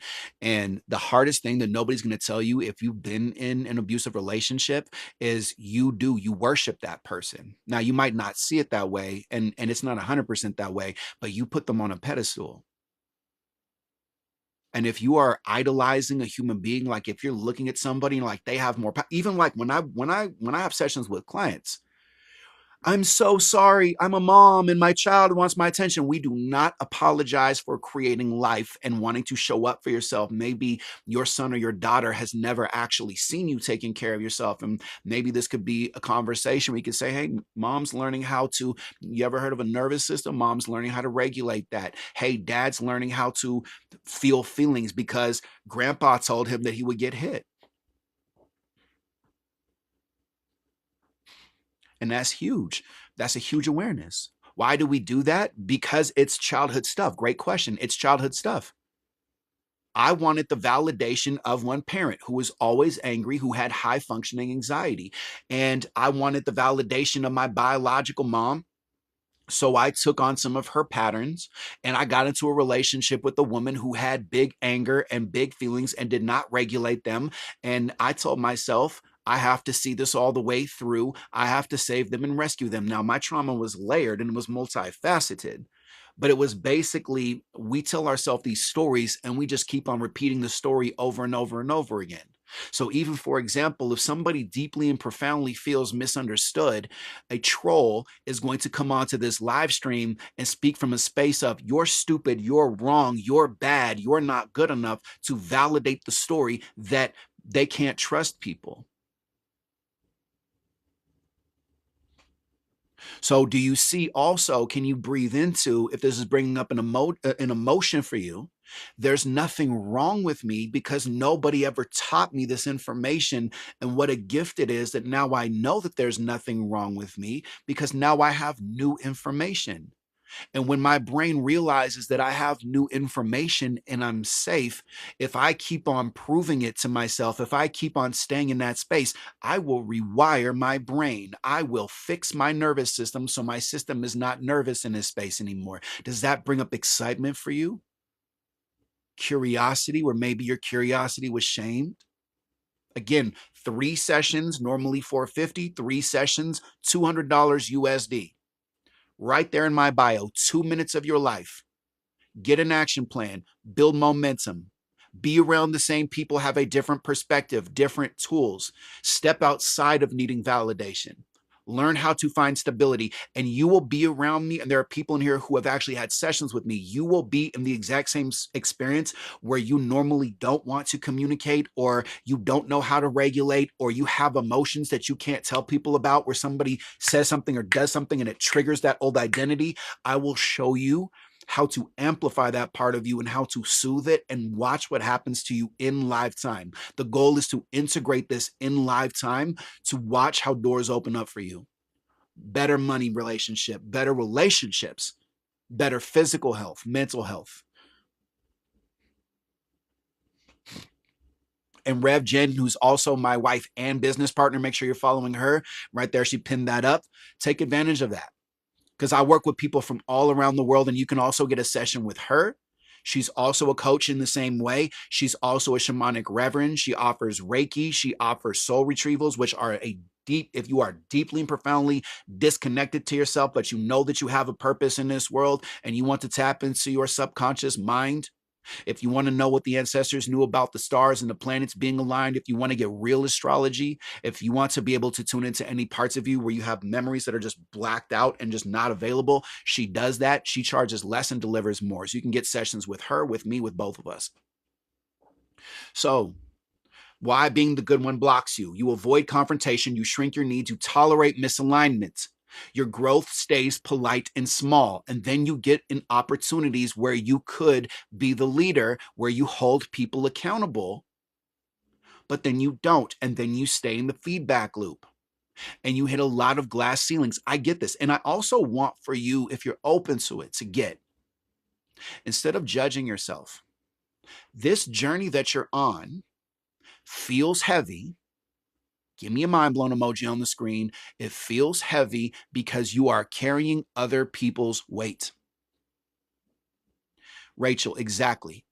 It's not bad, and you're not sorry. You are carrying other people's guilt. You are carrying other people, I'm bad. You are carrying other people, and that, just off of that one, who taught you that you have to doubt yourself? Who taught you that you are a good person by apologizing? Who taught you that you are bad for having very smart, very intuitive questions? Because again, what we're talking about is giving yourself permission, and that is you trusting yourself and giving yourself permission.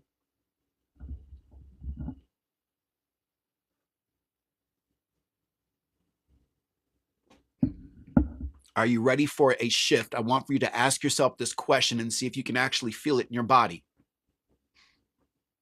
Are you ready? Golden child, good one. Are you ready? Remove all the distractions. What if being clear is not being cruel? How would that feel in my body? Breathe into it. What if being clear is not being cruel? See if you can find a time where you thought you were going to be a villain or a victim or a bad person by wanting clarity.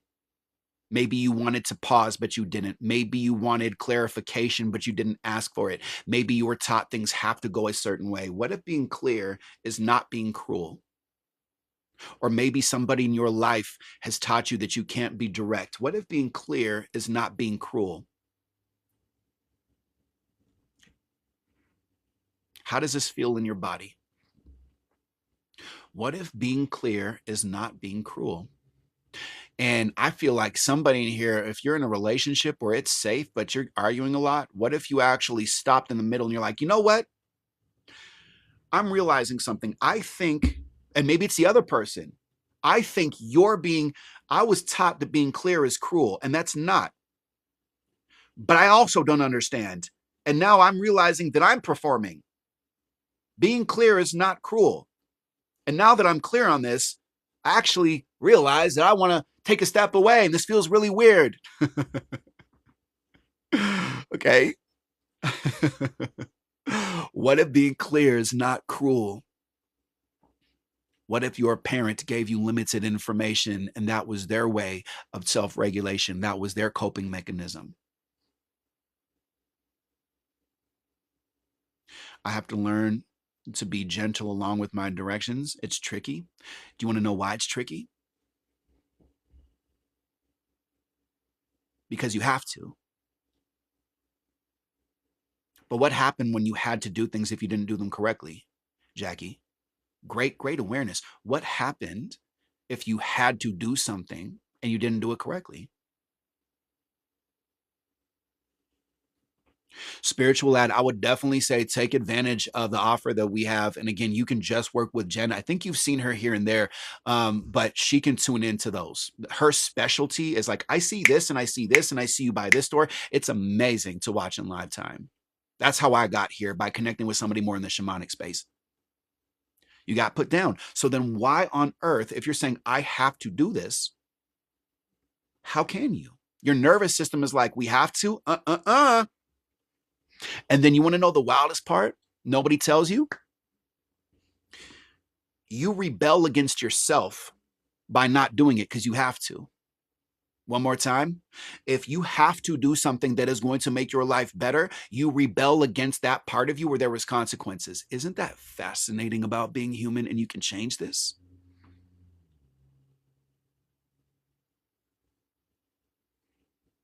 What's the incentive for you being kinder to yourself?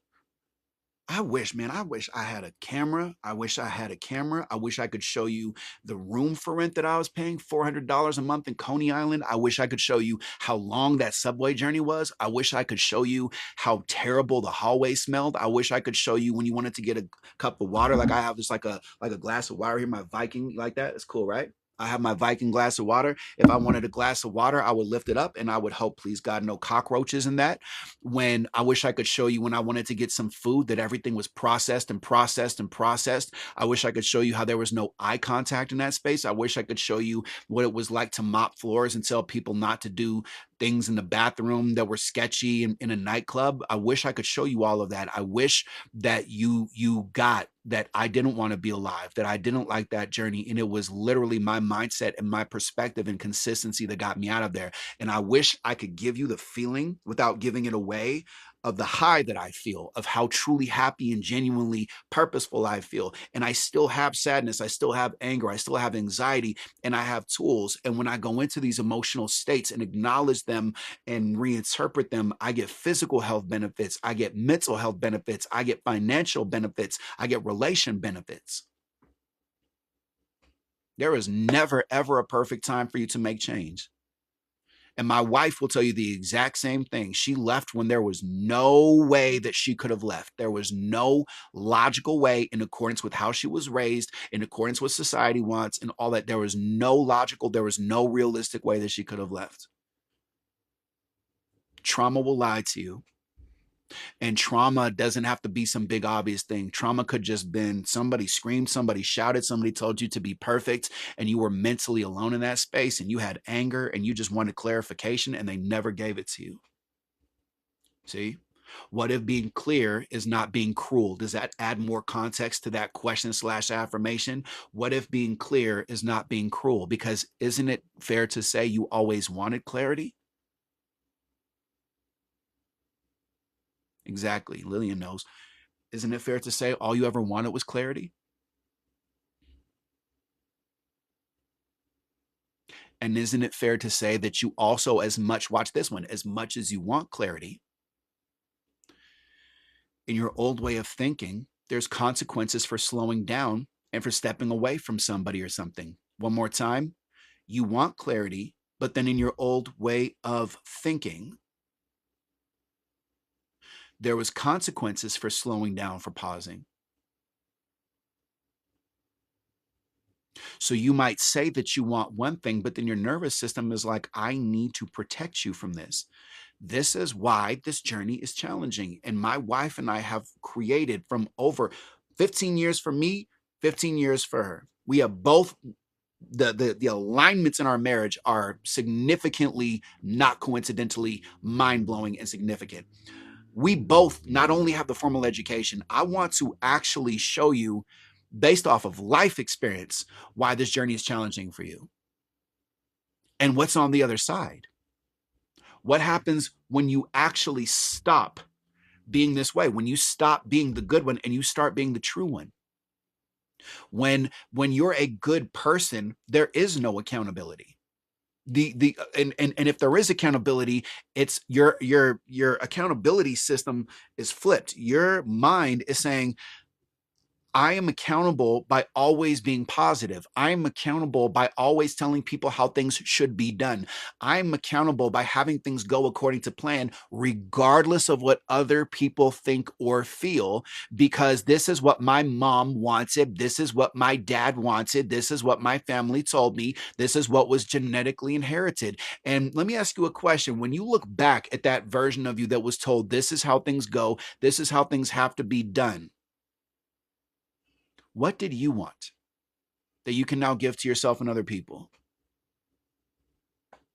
What can you give to yourself? What did you want? When you look back, when your mom or dad or your parents are like, this is how society wants you to be. This is who you have to be. I'm doing this for your own good. You don't have a voice. You don't have a presence. You can't critically think. You have to be perfect. You have to be impossible. You have to make other people feel good, which is also impossible. It's not a thing that you can ever do. What did you need? Security in a safe space. Safety. Do you know that your nervous system cannot fully heal unless you have safety? And do you know, for example, when it comes to stability and regulation, it's like some of you, like if I told somebody here to tell yourself, I am calm, I am at peace, I am valuable, somebody would be able to breathe into that and their nervous system would go, ooh, I felt that expansion. Some people would hear that and go, that's fake, that's stupid, that benefits me not at all. That has nothing to do with making more money or making me feel more successful.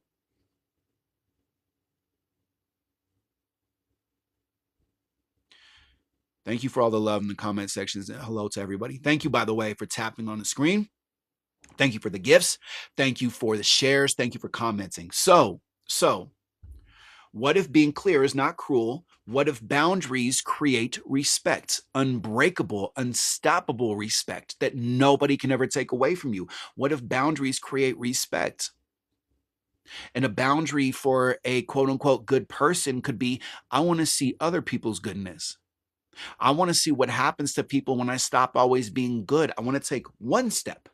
Not 100, not all or nothing. I want to take one step in that direction to see what happens when I stop being good and start being true. And then your brain goes, well, what does it mean to be a true person? Boom, you're already there. You just arrived. Perfect. Good. Great question. Answer it. I don't know. Perfect. The correct space you're supposed to be. Why is that correct? I don't know. Correct. You don't know. But that's too much information. That's overwhelming. Correct. That is the experience. That is the lie that you tell yourself. Yep. But I don't like sitting with that. That's uncomfortable. Correct, because you're a good person and you're lying to yourself thinking that confrontation is bad, and it's so twisted in your body and your mind that you actually can't even confront your own awareness. You don't even trust yourself.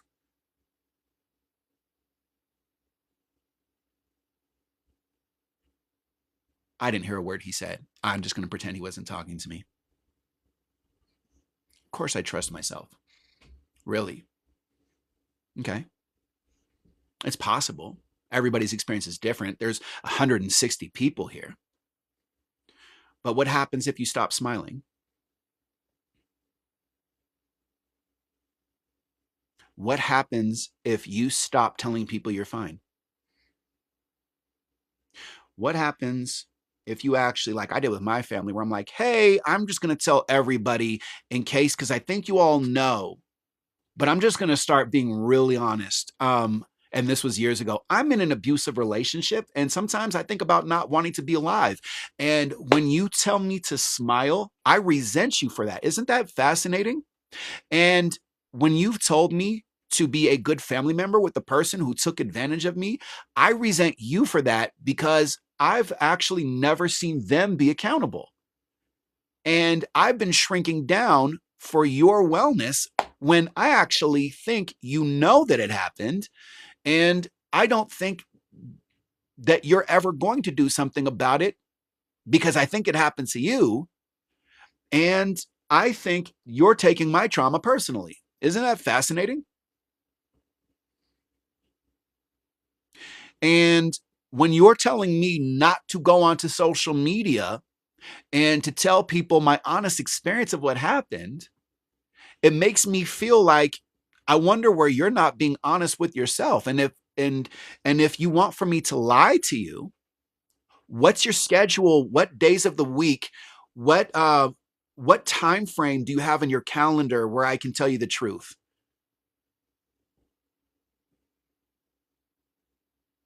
Where am I allowed to be honest? Because you can curse and you can drink and you can do drugs and tell me not to curse and not to drink and not to do drugs when I'm a child. So where am I allowed to be honest? When will my honesty make everybody, over 8 billion people, when will my honesty make people feel happy?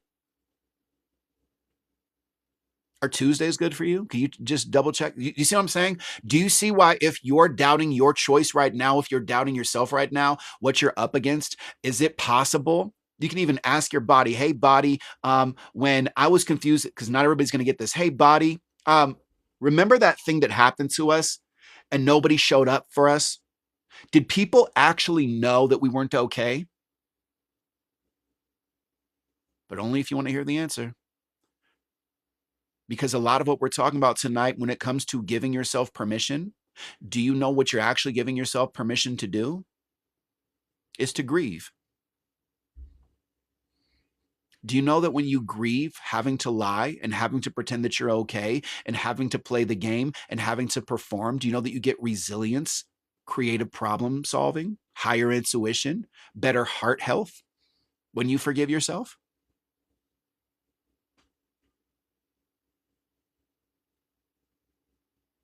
Do you know that do you know that I have less friends, quote unquote, but the people that I have in my life and how I feel about my life, I would do it all over again, 1,000 times over.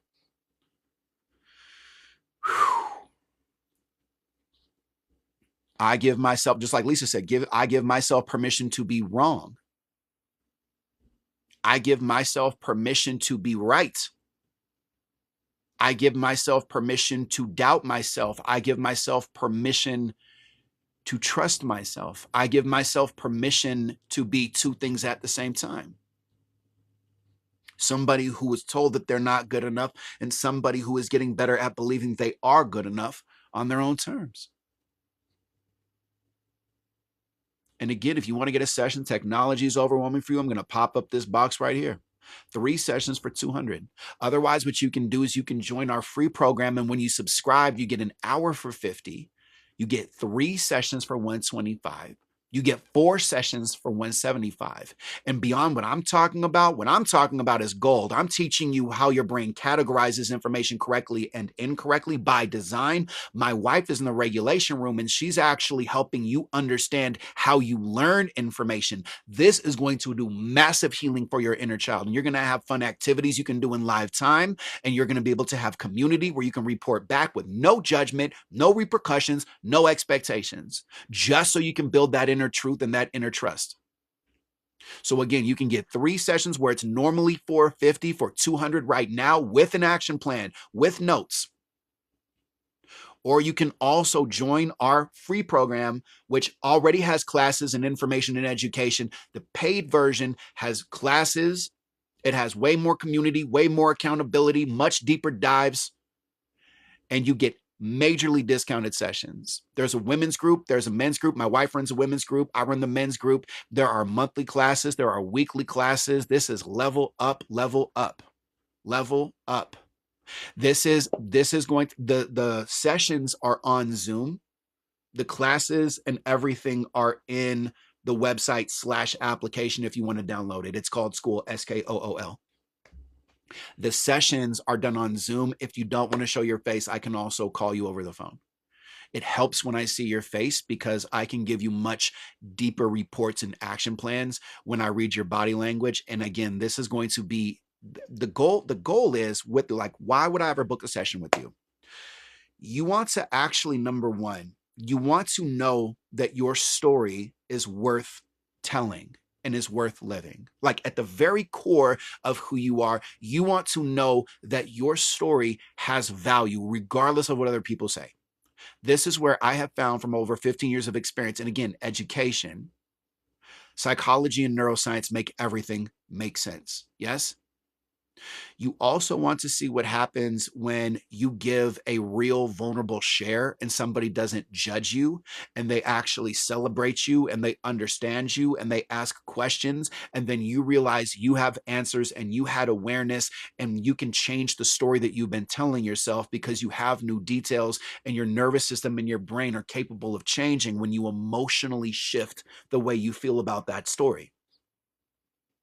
Then from there, you want to know how those beliefs and those patterns of I'm not good enough, I can't trust people, I have to be this way, I have to be this way, how that's actually blocking you when it comes to your money, when it comes to your health, when it comes to your relationships, things that are important for you.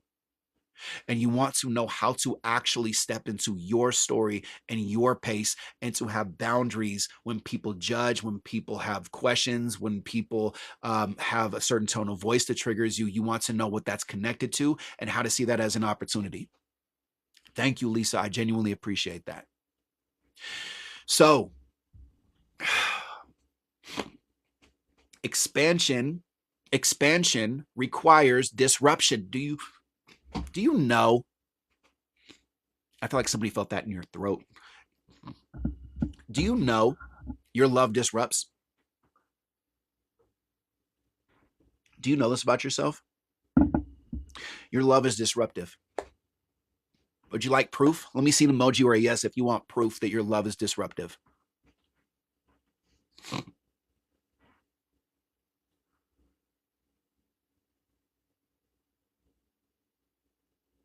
Okay. You were unconditional love. Did your parents unconditionally love you?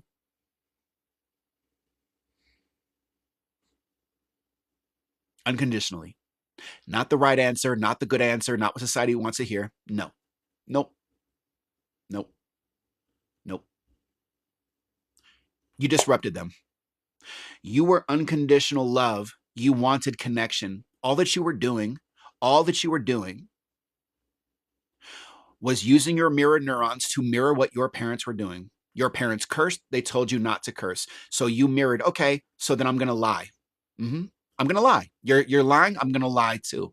Yes. You mirrored what you saw. You mirrored the experience. You mirrored and you were told, don't do what I do what I say. Not everybody, but as a majority of us growing up that are letting go of other people's stories, your love was disruptive. You had awarenesses, you had questions, you had concerns. Were those awarenesses, questions, and concerns that were loving? Because you're like, hey, I see you. You're amazing. Why are you doing this? I've never experienced this. I don't know what this is. I'm a child. This doesn't make sense to me. You're such a loving person and you've taken care of me. Even if it wasn't the greatest care in the world, why are you doing this? Was your love, was your awareness, was your question, was your concern valued 100% of the time?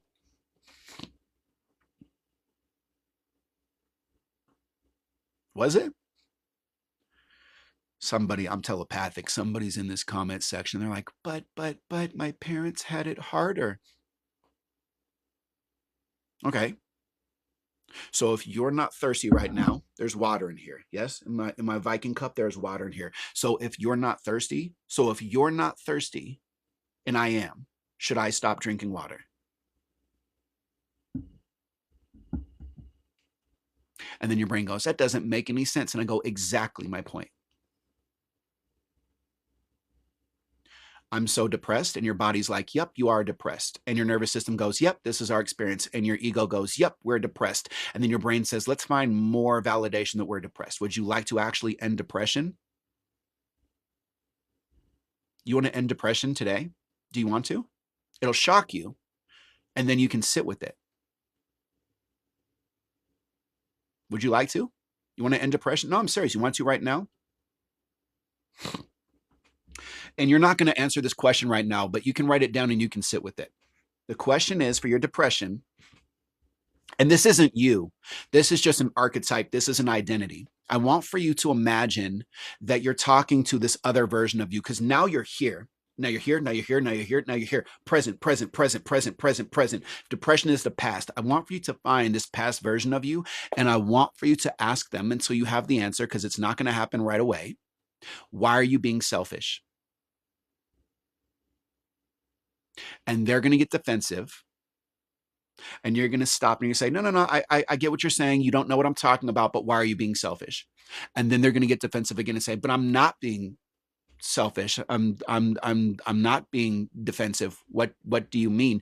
No, why are you being so selfish and so defensive? Why do you think that you're not good enough?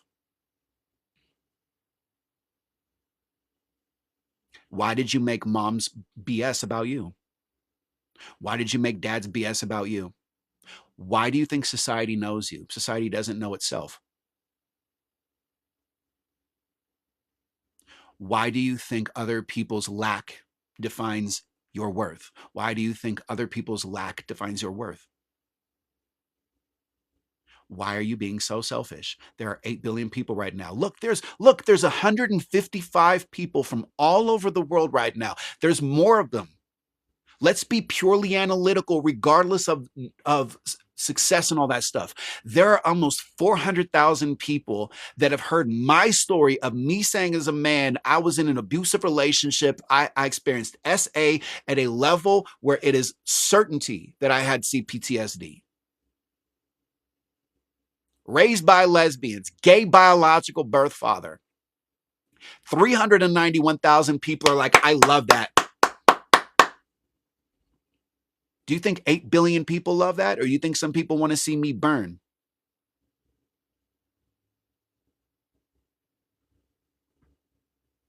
You can only validate yourself, baby. And again, make sure you're following Rev Jen. That is my wife and my business partner, shamanic reverend, certified emotional intelligence life coach, Reiki master astrologist, mother of 4, educated in neurodivergence and early childhood development. 3 sessions for 200. 3 sessions for 200. Action plan included. Also, at the same time, if that's not to your liking, we also have the integration room where you get nervous system regulation education. You get mindset in accordance with psychology and neuroscience. This is easy to digest and to take with you on the road. And you get majorly discounted sessions. You can get 4 sessions for 175, 1 hour for 50, with classes, with accountability, with community, with no judgment. And you can book all of that while you are listening to my voice just by tapping that round circle right there, tapping that round circle again, tapping that link tree. 2 to 3 minutes of your life. Are you worth it? I work with all different people from all over the world, all walks of life, all belief systems.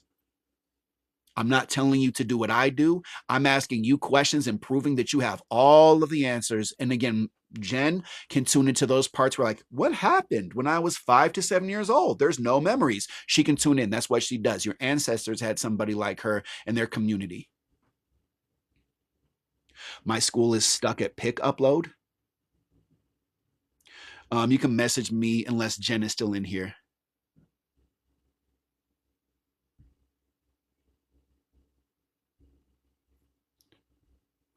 It's weird because, like, she pinned a question, but then oh, you muted somebody? I didn't even see it. Okay, so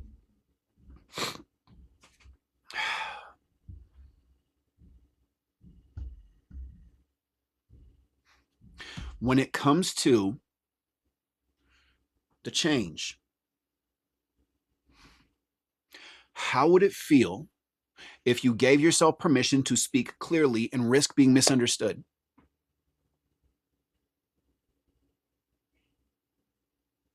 Oh, don't use Wix as your website builder. Yeah, squirrel. Squirrel. Squirrel. The trolls come out at night. The trolls come out at night. Yo, they're on Mondays too. They're like, Monday, bleh.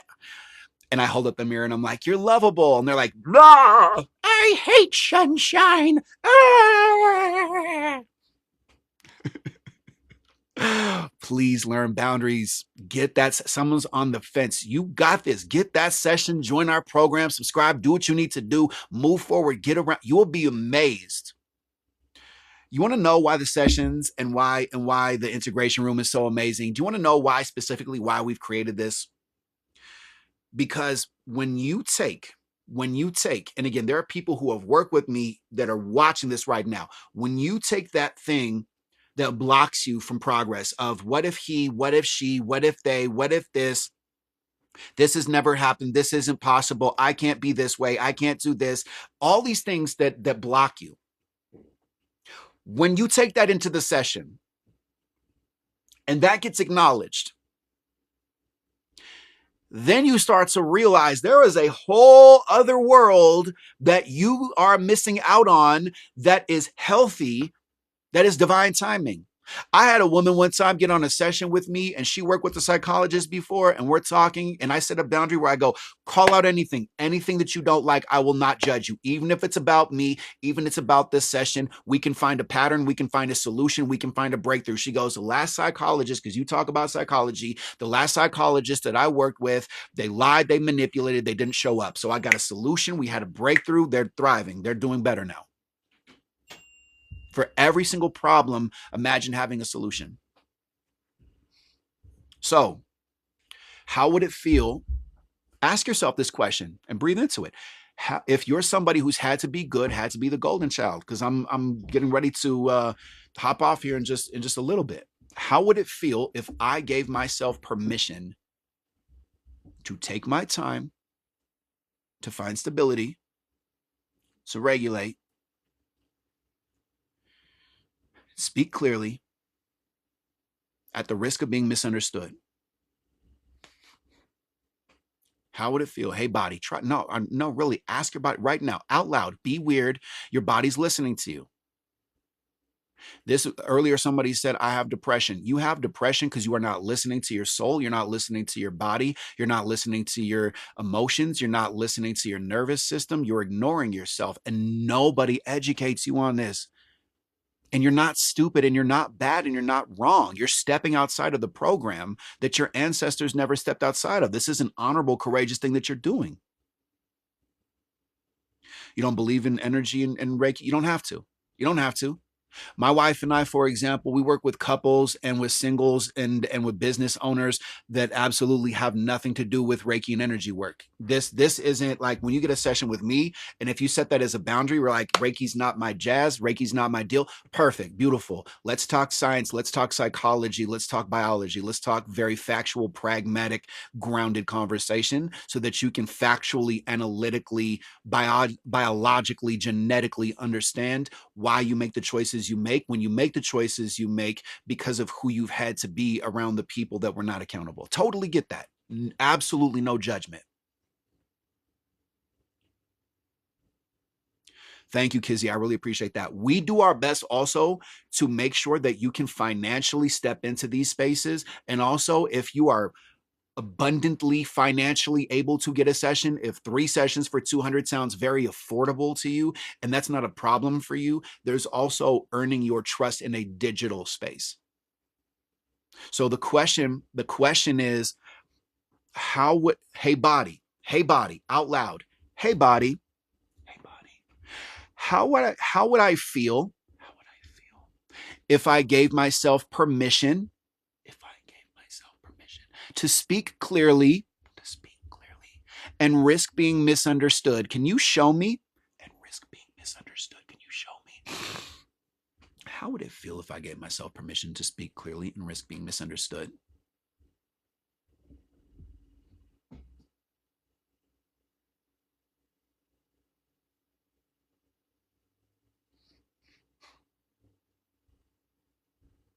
Hey, Sacred Union, what are we doing?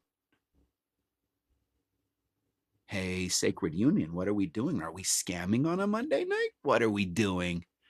Are you giving love spells again, Sacred Union? We talked about this in your last reincarnation. Are you telling people to cross your palms with silver? Stop that. You're not scamming people on a live stream on a Monday, are you? We'll never know because my wife blocked your ass. All right. Love you from a distance. Okay. Love you. Not on my watch, not with my community, not with people who are courageous, not when people are doing the best they can with the information they have. Oh, man. Don't do it. Make sure you're following her. Yeah, these people, they have different names, and it's always like this, like super, as a European human being who knows my roots and heritage, who lives in America, love America. It's always like a very cocky. It's like Ben, or like Cody or something like that. And like the first people that messaged me, God bless you, are getting $5,000. Those people came out of the woodwork all of a sudden in 2026. And then there's the other ones where they're like, message me now. And then there's like the fake ones with fake Nicky Scorpio profiles, like Ricky Sagittarius or Henry Libra, or what's another one? I'm joking. William, I don't believe in astrology. Like all of that stuff. Watch out for the imposters. And watch out for the imposter in yourself too. You want to release this I'm not good enough story. Okay? So, with that being said, permission is the first step. Retraining is the next. If your body reacted to one of these roles, that's where we connect together. Sessions interrupt the old identity. Not talk, correction, but that here's the best part. You get to correct it. You're not flawed. You're not in trouble. You're not a problem. You're not a burden. You were aware. Momentum for yourself over hesitation. Momentum over hesitation. You get to honor your inner child. You get to bring them into 2026. You get to release these stories out of your body. You get to acknowledge that things haven't worked. You get somebody who has the formal education and the life experience. Every single categorical version of trauma as a man, I have experienced. When it comes to how you categorize it, I have not experienced your experience. But when it comes to mental, verbal, physical, the other one that I can't say, ABUSE, I overcame those stories. When it comes to abandonment and codependency, learned, overcame those stories. When it comes to family dynamics and lying and manipulation and control and obey, overcame those stories. When it comes to identity, I'm not good enough at the core, overcame that story. I'm not telling you to be me. I'm telling you, though, when you move at your own pace, when you move at your own speed, you have the answers. And like Lisa said right there, imagine possibility. I recently, somebody showed up on one of my sessions and they're like, I don't even know what I want to talk about, but my microphone keeps on muting and unmuting and I can't figure it out. And we had a whole session based off of I've always had some mask and I've never really felt good enough in my skin.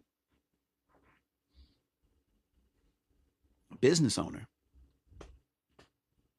Okay. Other than that, hold on. Lilia, can you hear me? Just yes, in the chat. Because I'm responding to you right now. she said yes. Okay. Because I'll just come show my face for Please a second. do. Hello. She put in here that she tried watching the class in the integration room. If you are in the integration room, this is the magic. You get to come in whenever you want. They are available. The schedule is pinned. If you go to the integration room, Saturdays, Mindset Lab. He's distracting me. Mondays, regulation room. So today, the mini class for free and VIP members up, right? And for you VIP members, there's in the classroom the longer extended class with, I can tell you in my class today, I posted, we're learning how we learn. So you're going to. So good. So good. This could change everything for you. Yeah, you're going to check in with yourself. I'm teaching you why it's important. Do you learn audibly? Do you learn kinetically? Do you learn visually? Right? And so you're going to test yourself this week. I have a nice little workbook. Play the game, baby. And you're going to see if you need to, you're going to watch the video and then you're going to check in 24 hours. What did I retain? Nothing. Nope, that's not the way I learn. Then you're going to listen to it audibly and go for a walk and see what you retain. Ooh. Oh, yeah, I could do it audibly and I can do it kinetically by moving and hearing information, see what you retain. 24 hours. Oh, wow, I remembered that. And you're going to track it. There's a little worksheet. And then there is, or do you need to read it? There's also the notes that you can go through. And then the workbook has extra questions and stuff for you to work on. So that's available for all the VIP members. That is up. Nicky also has stuff in his class. I can't remember what's attached right now. But VIP members, you always get more. But there's also a free, no matter what, each week, no matter what budget you're doing, you still get a version of the lesson. And it's inside the integration room. So just join. It's the first thing on his link in his bio. And Amy, you see Amy right there? I think it is because I saw you, but just double check with me. Um, Message. yeah, you guys, that's also Amy, because I love you and I know I can call you out because she's one of our clients. She's laughing, We trust love me. Amy. um Direct messages, this is something everybody who's in the classroom, you guys have access to us by using the direct messages. That is like, if you follow my finger and you're on the app, you go all the way to the bottom, it's like right about here, it's a little square when you're in the school app, and you will see it's just a little square. You click on it and you're probably going to see a message from me if you've already been accepted to the room. I'm asking questions so we can learn more about you and how we can support you more, let you know about the ecosystem in the integration room and how there's a regulation room and a mindset room for you to work on even deeper. Again, completely free for everybody. Want to go deeper, a VIP section. But if you also just have a question, like one of our clients, Alicia, just texted me and said, or direct messaged me, hey, I just sent all the questions back with my answers. I can't wait to see you on Wednesday. That gave me the heads up to go look at the email. I pulled it up. I've already reviewed her answers and I have my notes ready to work with her on Wednesday. Yeah, we're So we're we're use it building to reports communicate for to you. us. Yeah. Also, if you're in the room, if you have said a comment, anytime you like the videos, the post every day, there's something to do. Just give yourself 10 minutes. This is your gym membership for your mind, your body, and your soul, right? You're going to learn how to regrow and readapt and rebuild your nervous system and learn how your mind works and have your soul go, thank God. So that way, Really, it really is. so that way you can learn what was never taught to you. And we're breaking it down week by week. There's one theme. It's not too overwhelming. You can go in each room. There's a schedule each week. I say, all right, everybody, this is the schedule. This is what's happening. I have been a teacher for many years. I'm really good at making lesson plans. So we She really have is. that up for you. It's not confusing. So just go in and check it out, but you'll get a direct message from me. And a lot of you, I will say about 40 to 50% have not even read those messages yet. So I have sent some reminder messages like, hey, just checking in, because we're checking every day. And on top of it, the app naturally checks out your leadership. So what that means is every time you go and like a video or a comment, or let us know what you're thinking and respond to the questions, it's tracking who's doing its work. It's seeing the true leaders in there. And every month, whether you're free, premium, VIP, we are giving one session for 1 hour to the first place who did the most work. It's tracking it for us. One free 1 hour session. You can be with me, we can be with Nikki, you can be with both of us. And then second and third place are going to get free 30-minute sessions. So there's going to be rewards. And as we keep going, we're only 30 weeks into this right now. We're going to be building more, and there's going to be other free gifts. So we're going to give back. This is a way that we can work together. Also, pay attention. I'm going to be posting a video today on how to use the app. And then also we are going to have a free Q&A session that's already set up on the calendar in the app. Go to the calendar, add it to your calendar. It is March 1st. And then we are also going to have the women's group is up for this month, but next month we're going to have women's, men's, and we're going to finish our class on parenting yourself and being the parent you always needed. And you can always get access by subscribing to Yeah, that's all the past classes. And we got the notes and all the information for all of you. She is amazing and has thought of every single setback and problem to make sure that you get this information. Be excited. Yeah, you will have access, but the 2 hour live class where you get to come and be with us and other classmates are open to VIP members. This month and next month, I meaning March, not February, because we're almost done with February. But we're opening up the women's and men's group for free. It won't just be with a subscription. We're going to give 2 months access to that just for joining, because we want you to be a part of the community. We want you to know what that feels like and how supportive it is.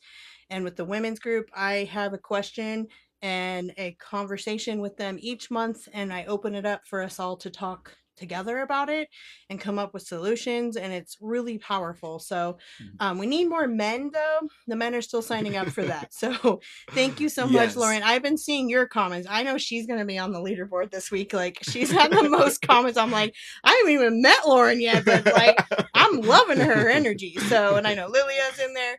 So, just go in there. Again, I'm going to be posting a video after I make dinner tonight. That's where I'm going next.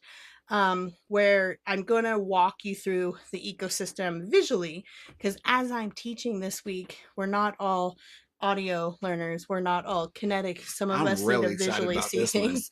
So I'm going to do that for you guys. So that way it makes it a little easier for all those different learners in our classroom. You know what's cool about that too is you can apply that same wisdom and knowledge. Let's say, for example, parents or people always are giving you advice or telling you what to do. If your learning style was actually through hands-on, you are not obligated to feel Well, guilty. when I'm actually teaching in the class, if you go watch the video, if you're part of the VIP membership in the longer video, I actually break down how that's connected psychologically. How you learned is often what trauma you went through. So, and also being aware of what your true style is. So, one part I say in the video is if someone was constantly yelling at you, so like we'll use this guy here, he's not going to be offended. He is a slow processor, I'm a turtle, baby. right? Slow processing is not a bad thing. I am a fast processor, right? But as a child, as a slow processor, someone saying, Nikki, give me an answer now. Nikki, get this done. Nikki, go do that, right? His brain may have learned to answer faster, but didn't actually understand what was going on because he knew he had to answer. That is trauma, my loves. So, And it's like somebody giving me a size small t-shirt when maybe I wear a medium or a large. Like it doesn't fit. And then I create this whole identity where I'm working 80 to 90 hours in New York, prove it, earn it, prove it, earn it. And then ironically, as soon as I learn, I slow down and I make more money. I stop and I make more money backwards from every single thing that I was taught. What Jen's talking about is giving you permission for you to know how you operate. All the people that are the money makers, the game changers, the iconic people that you look at and you say, I want to embody that kind of energy.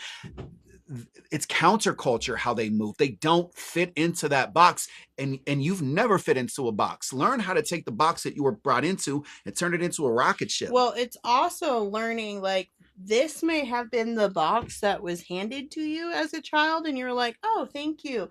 This is a great gift. And now you're an adult and you're like, what the heck is this crap? Like, I actually don't want this gift. I don't understand it. It actually doesn't go along with how I actually operate.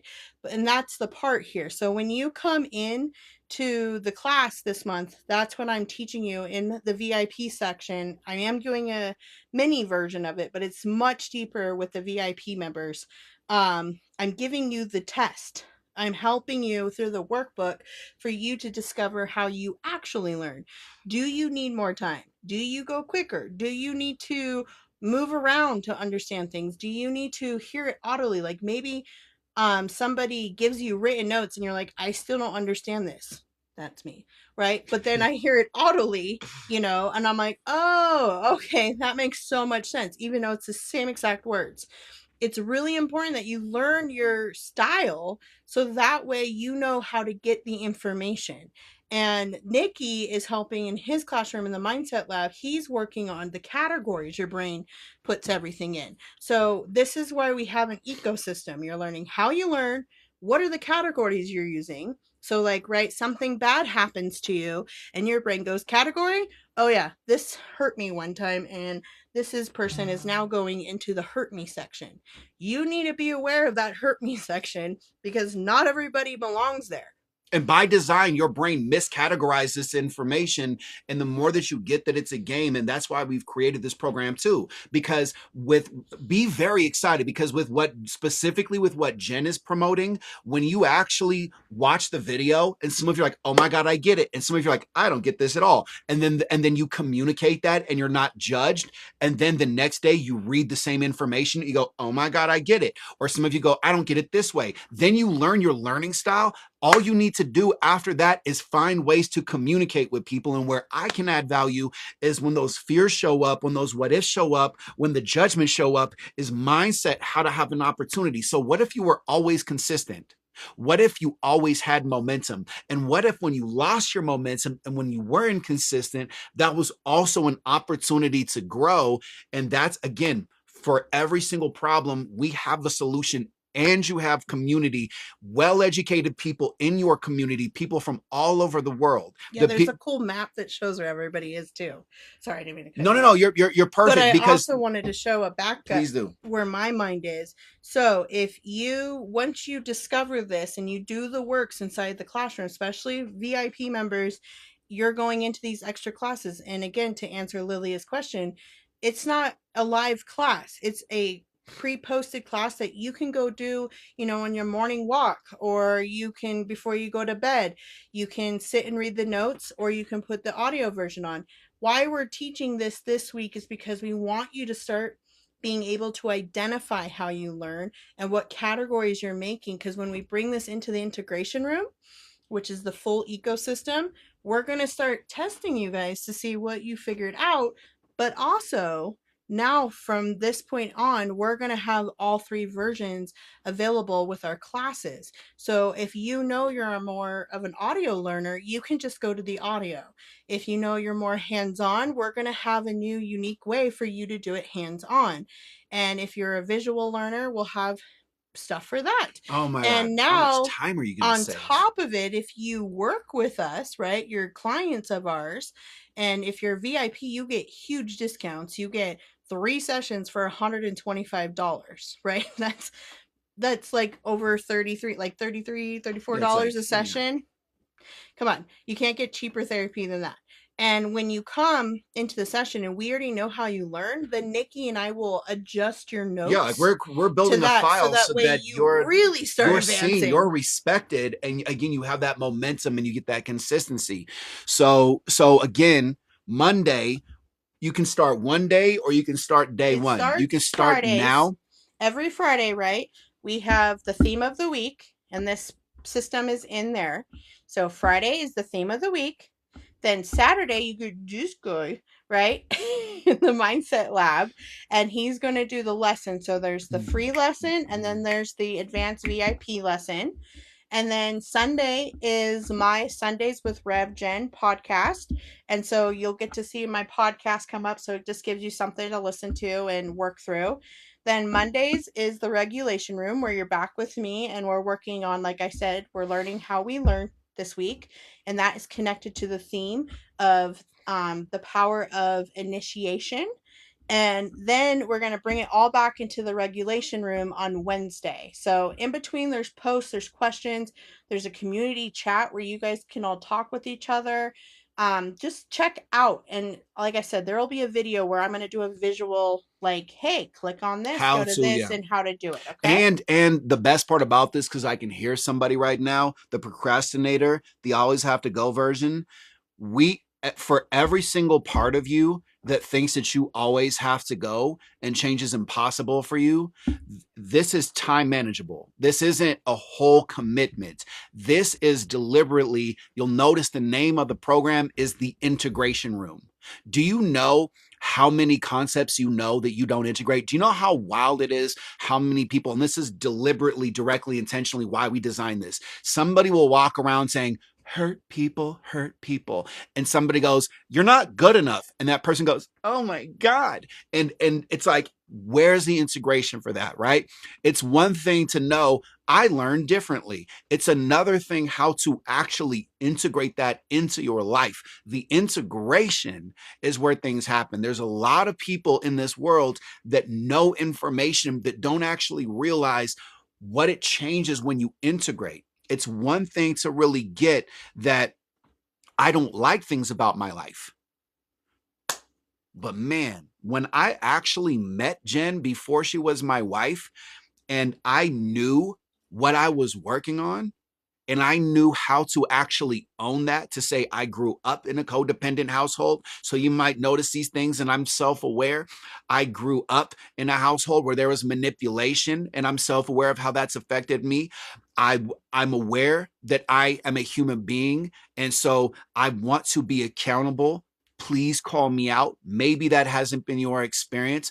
I'm aware that that hasn't been your experience, and I'm aware of what is accomplished by that. So I would love to step into just having that, and how I can operate in the business world, and how you can operate in your job, your career, your life, your world as a parent, whoever you are. Even for the person earlier who was like, when Jen was sharing that information, you go, oh my God, I need to have a conversation with my second born. Knowing that you have access. I'm a father myself. Jen, if you want parenting tips and tricks and techniques and all that, Jen is the one for you. Jen is so, not only has she raised 4 kids, but she also has the formal education around neurodivergence and around early childhood development. And just knowing how, again, if you're a parent watching this, how guilt can show up and how irritation can show up, and there's no roadmap on how you learn lessons from your kids and how to build a confident child and how to let go of the control. Like when my mom, before she passed, she said, I'm a terrible parent. I said, that's impossible, because everything that you don't like about our family dynamic is why I have a career in a marriage.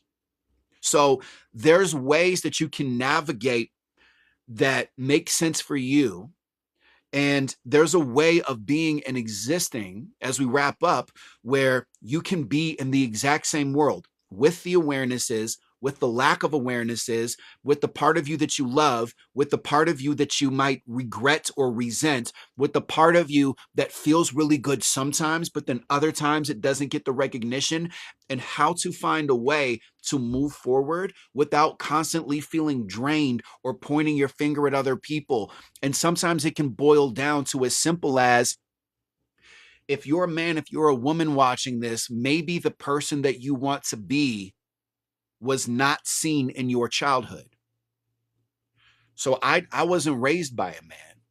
I found my own way to be a man. And it could be very conflicting for me. If a man is supposed to be strong, if a man is supposed to know how to fix everything, if a man is always supposed to provide, if a man is supposed to always be tough and never complain, and then I was raised in a very, very different environment, and maybe that story doesn't match with yours, but maybe the identity of your mom or the identity of your dad or the identity of your family does not match with the identity of who you want to be. So when you get around other people that do not honor your identity or understand your identity, you're subconsciously, psychologically going back to your childhood, because nobody has technology and the education in this digital space of how to understand when you are being an adult and when you're operating from being a child, and how to even navigate in that conversation. Because if you've had to prove that you are successful and somebody says, hey, there's a blind spot you have right there, can knock you on your ass.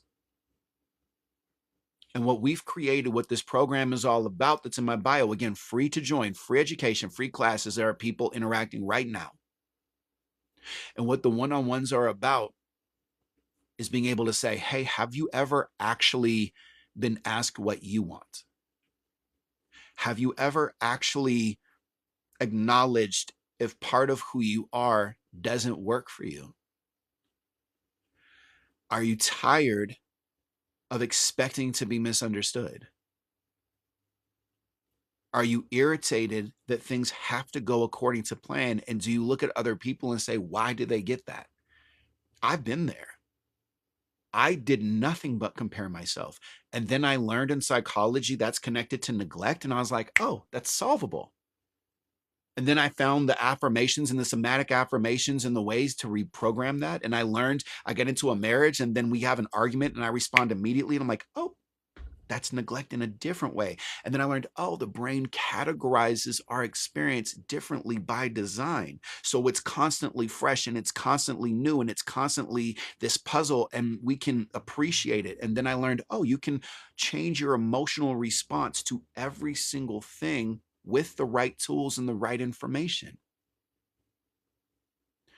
I want to share this with you, not do it my way, not do it Jen's way, but actually see what happens when you move at your own pace. And when an emotion shows up, I think one of the biggest issues in your life is that people around you see you angry, see you with anxiety, see you smiling when you're not okay, see you numb, see you frozen, and they go, I can't do anything about that because I can't confront them.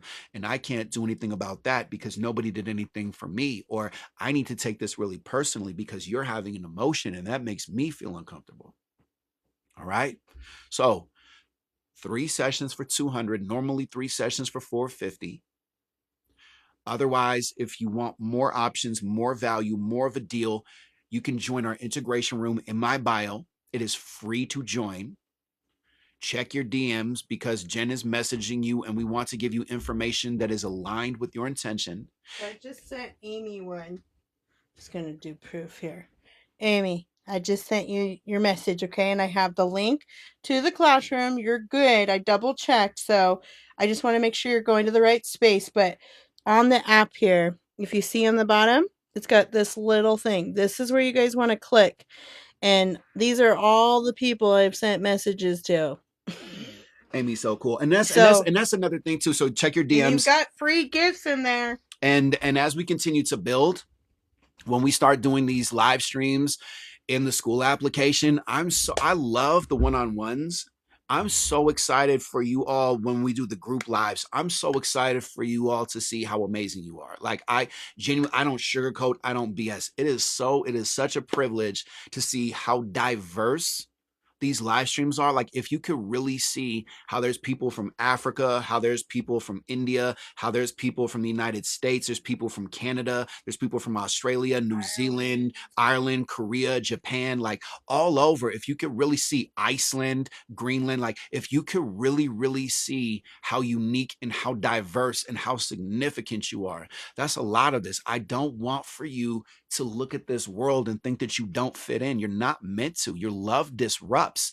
And again, I have proof. If you want to know what that means, it means you were unconditional love as a child. You loved everybody and everything around you. You wanted to fail faster than anybody in the world. You wanted to try it. You wanted to do it. You wanted to say, feel that emotion. Do you feel that in your chest? Feel that, release that. You wanted to cry. You wanted to scream. You wanted to laugh. You wanted to talk. You wanted to walk. You wanted to experience. You wanted love. You wanted validation. You shrunk part of yourself because other people were insecure. You limited part of yourself. This is nothing for you to be ashamed of. Hear me. Please do not disassociate from this. I'm going to wrap up in just a minute here. You limited part of yourself because other people were hurt and you saw that. You shrunk part of yourself because other people didn't have awareness and you acknowledged that. You doubted part of yourself because you didn't want to hurt people because you were bigger than them as a small child. That part of you exists psychologically, subconsciously, consciously, energetically, metaphorically, metaphysically, physically, spiritually, literally. It is inside of you, but you locked that door because you never wanted that part of you to hurt. That is your superpower. That's the game of life for every single person. The part of you that was shamed is the part of you that is your power. I was shamed for being aware. I was shamed for wanting transparency and accountability. I was shamed for saying that I have a voice. I was shamed for saying I can love you and that we can do better as a family. I was shamed for saying, can we please confront these things? I was shamed because I was tired of being the family fixer and the family regulator. I was shamed because I looked at society and said, there has to be a reason why this person is hitting and hurting and screaming and shaming and destroying and manipulating. I want to love them. I want to know them. I got shamed for that. I got shamed for wanting to know why my abuser abused me. I got shamed for this information. I got shamed because I was neurodivergent, shamed because I had CPTSD, shamed because I grew up in an environment where people didn't look like me and I had a home environment where where it didn't match the box of the American dream. And maybe you resonate with that part of you that was told you're not good enough. You've always been good enough.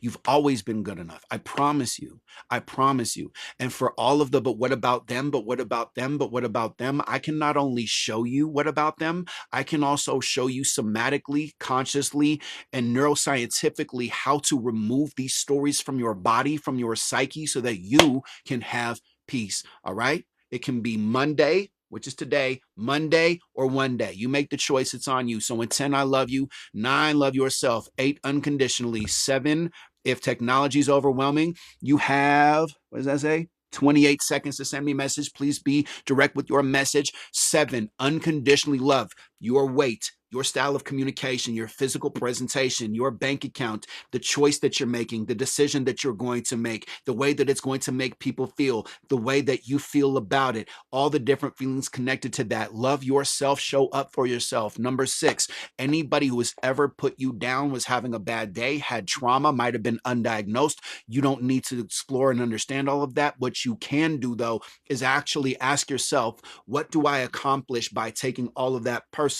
5, you are a loving being. You are a loving being. You are a loving being. A lot of the things that you do where people get pissed off or people get confused about you or people doubt you or people don't like these things about you is because you shrink and you hide and you limit or you overreact or you over-explain or you overcompensate or you overdo it. It's from an act of love. It is an act, hear me, please do not disassociate. It is from a space of resilience. It is from a space of, I never saw this, and so I do it. When you overshare, it's because somebody told you to shut up. If you overgive your money, it's because people were selfish around you. If you overgive your energy, it's because you understand what it is. 4, the healthy version of you is going to ask yourself this question right now.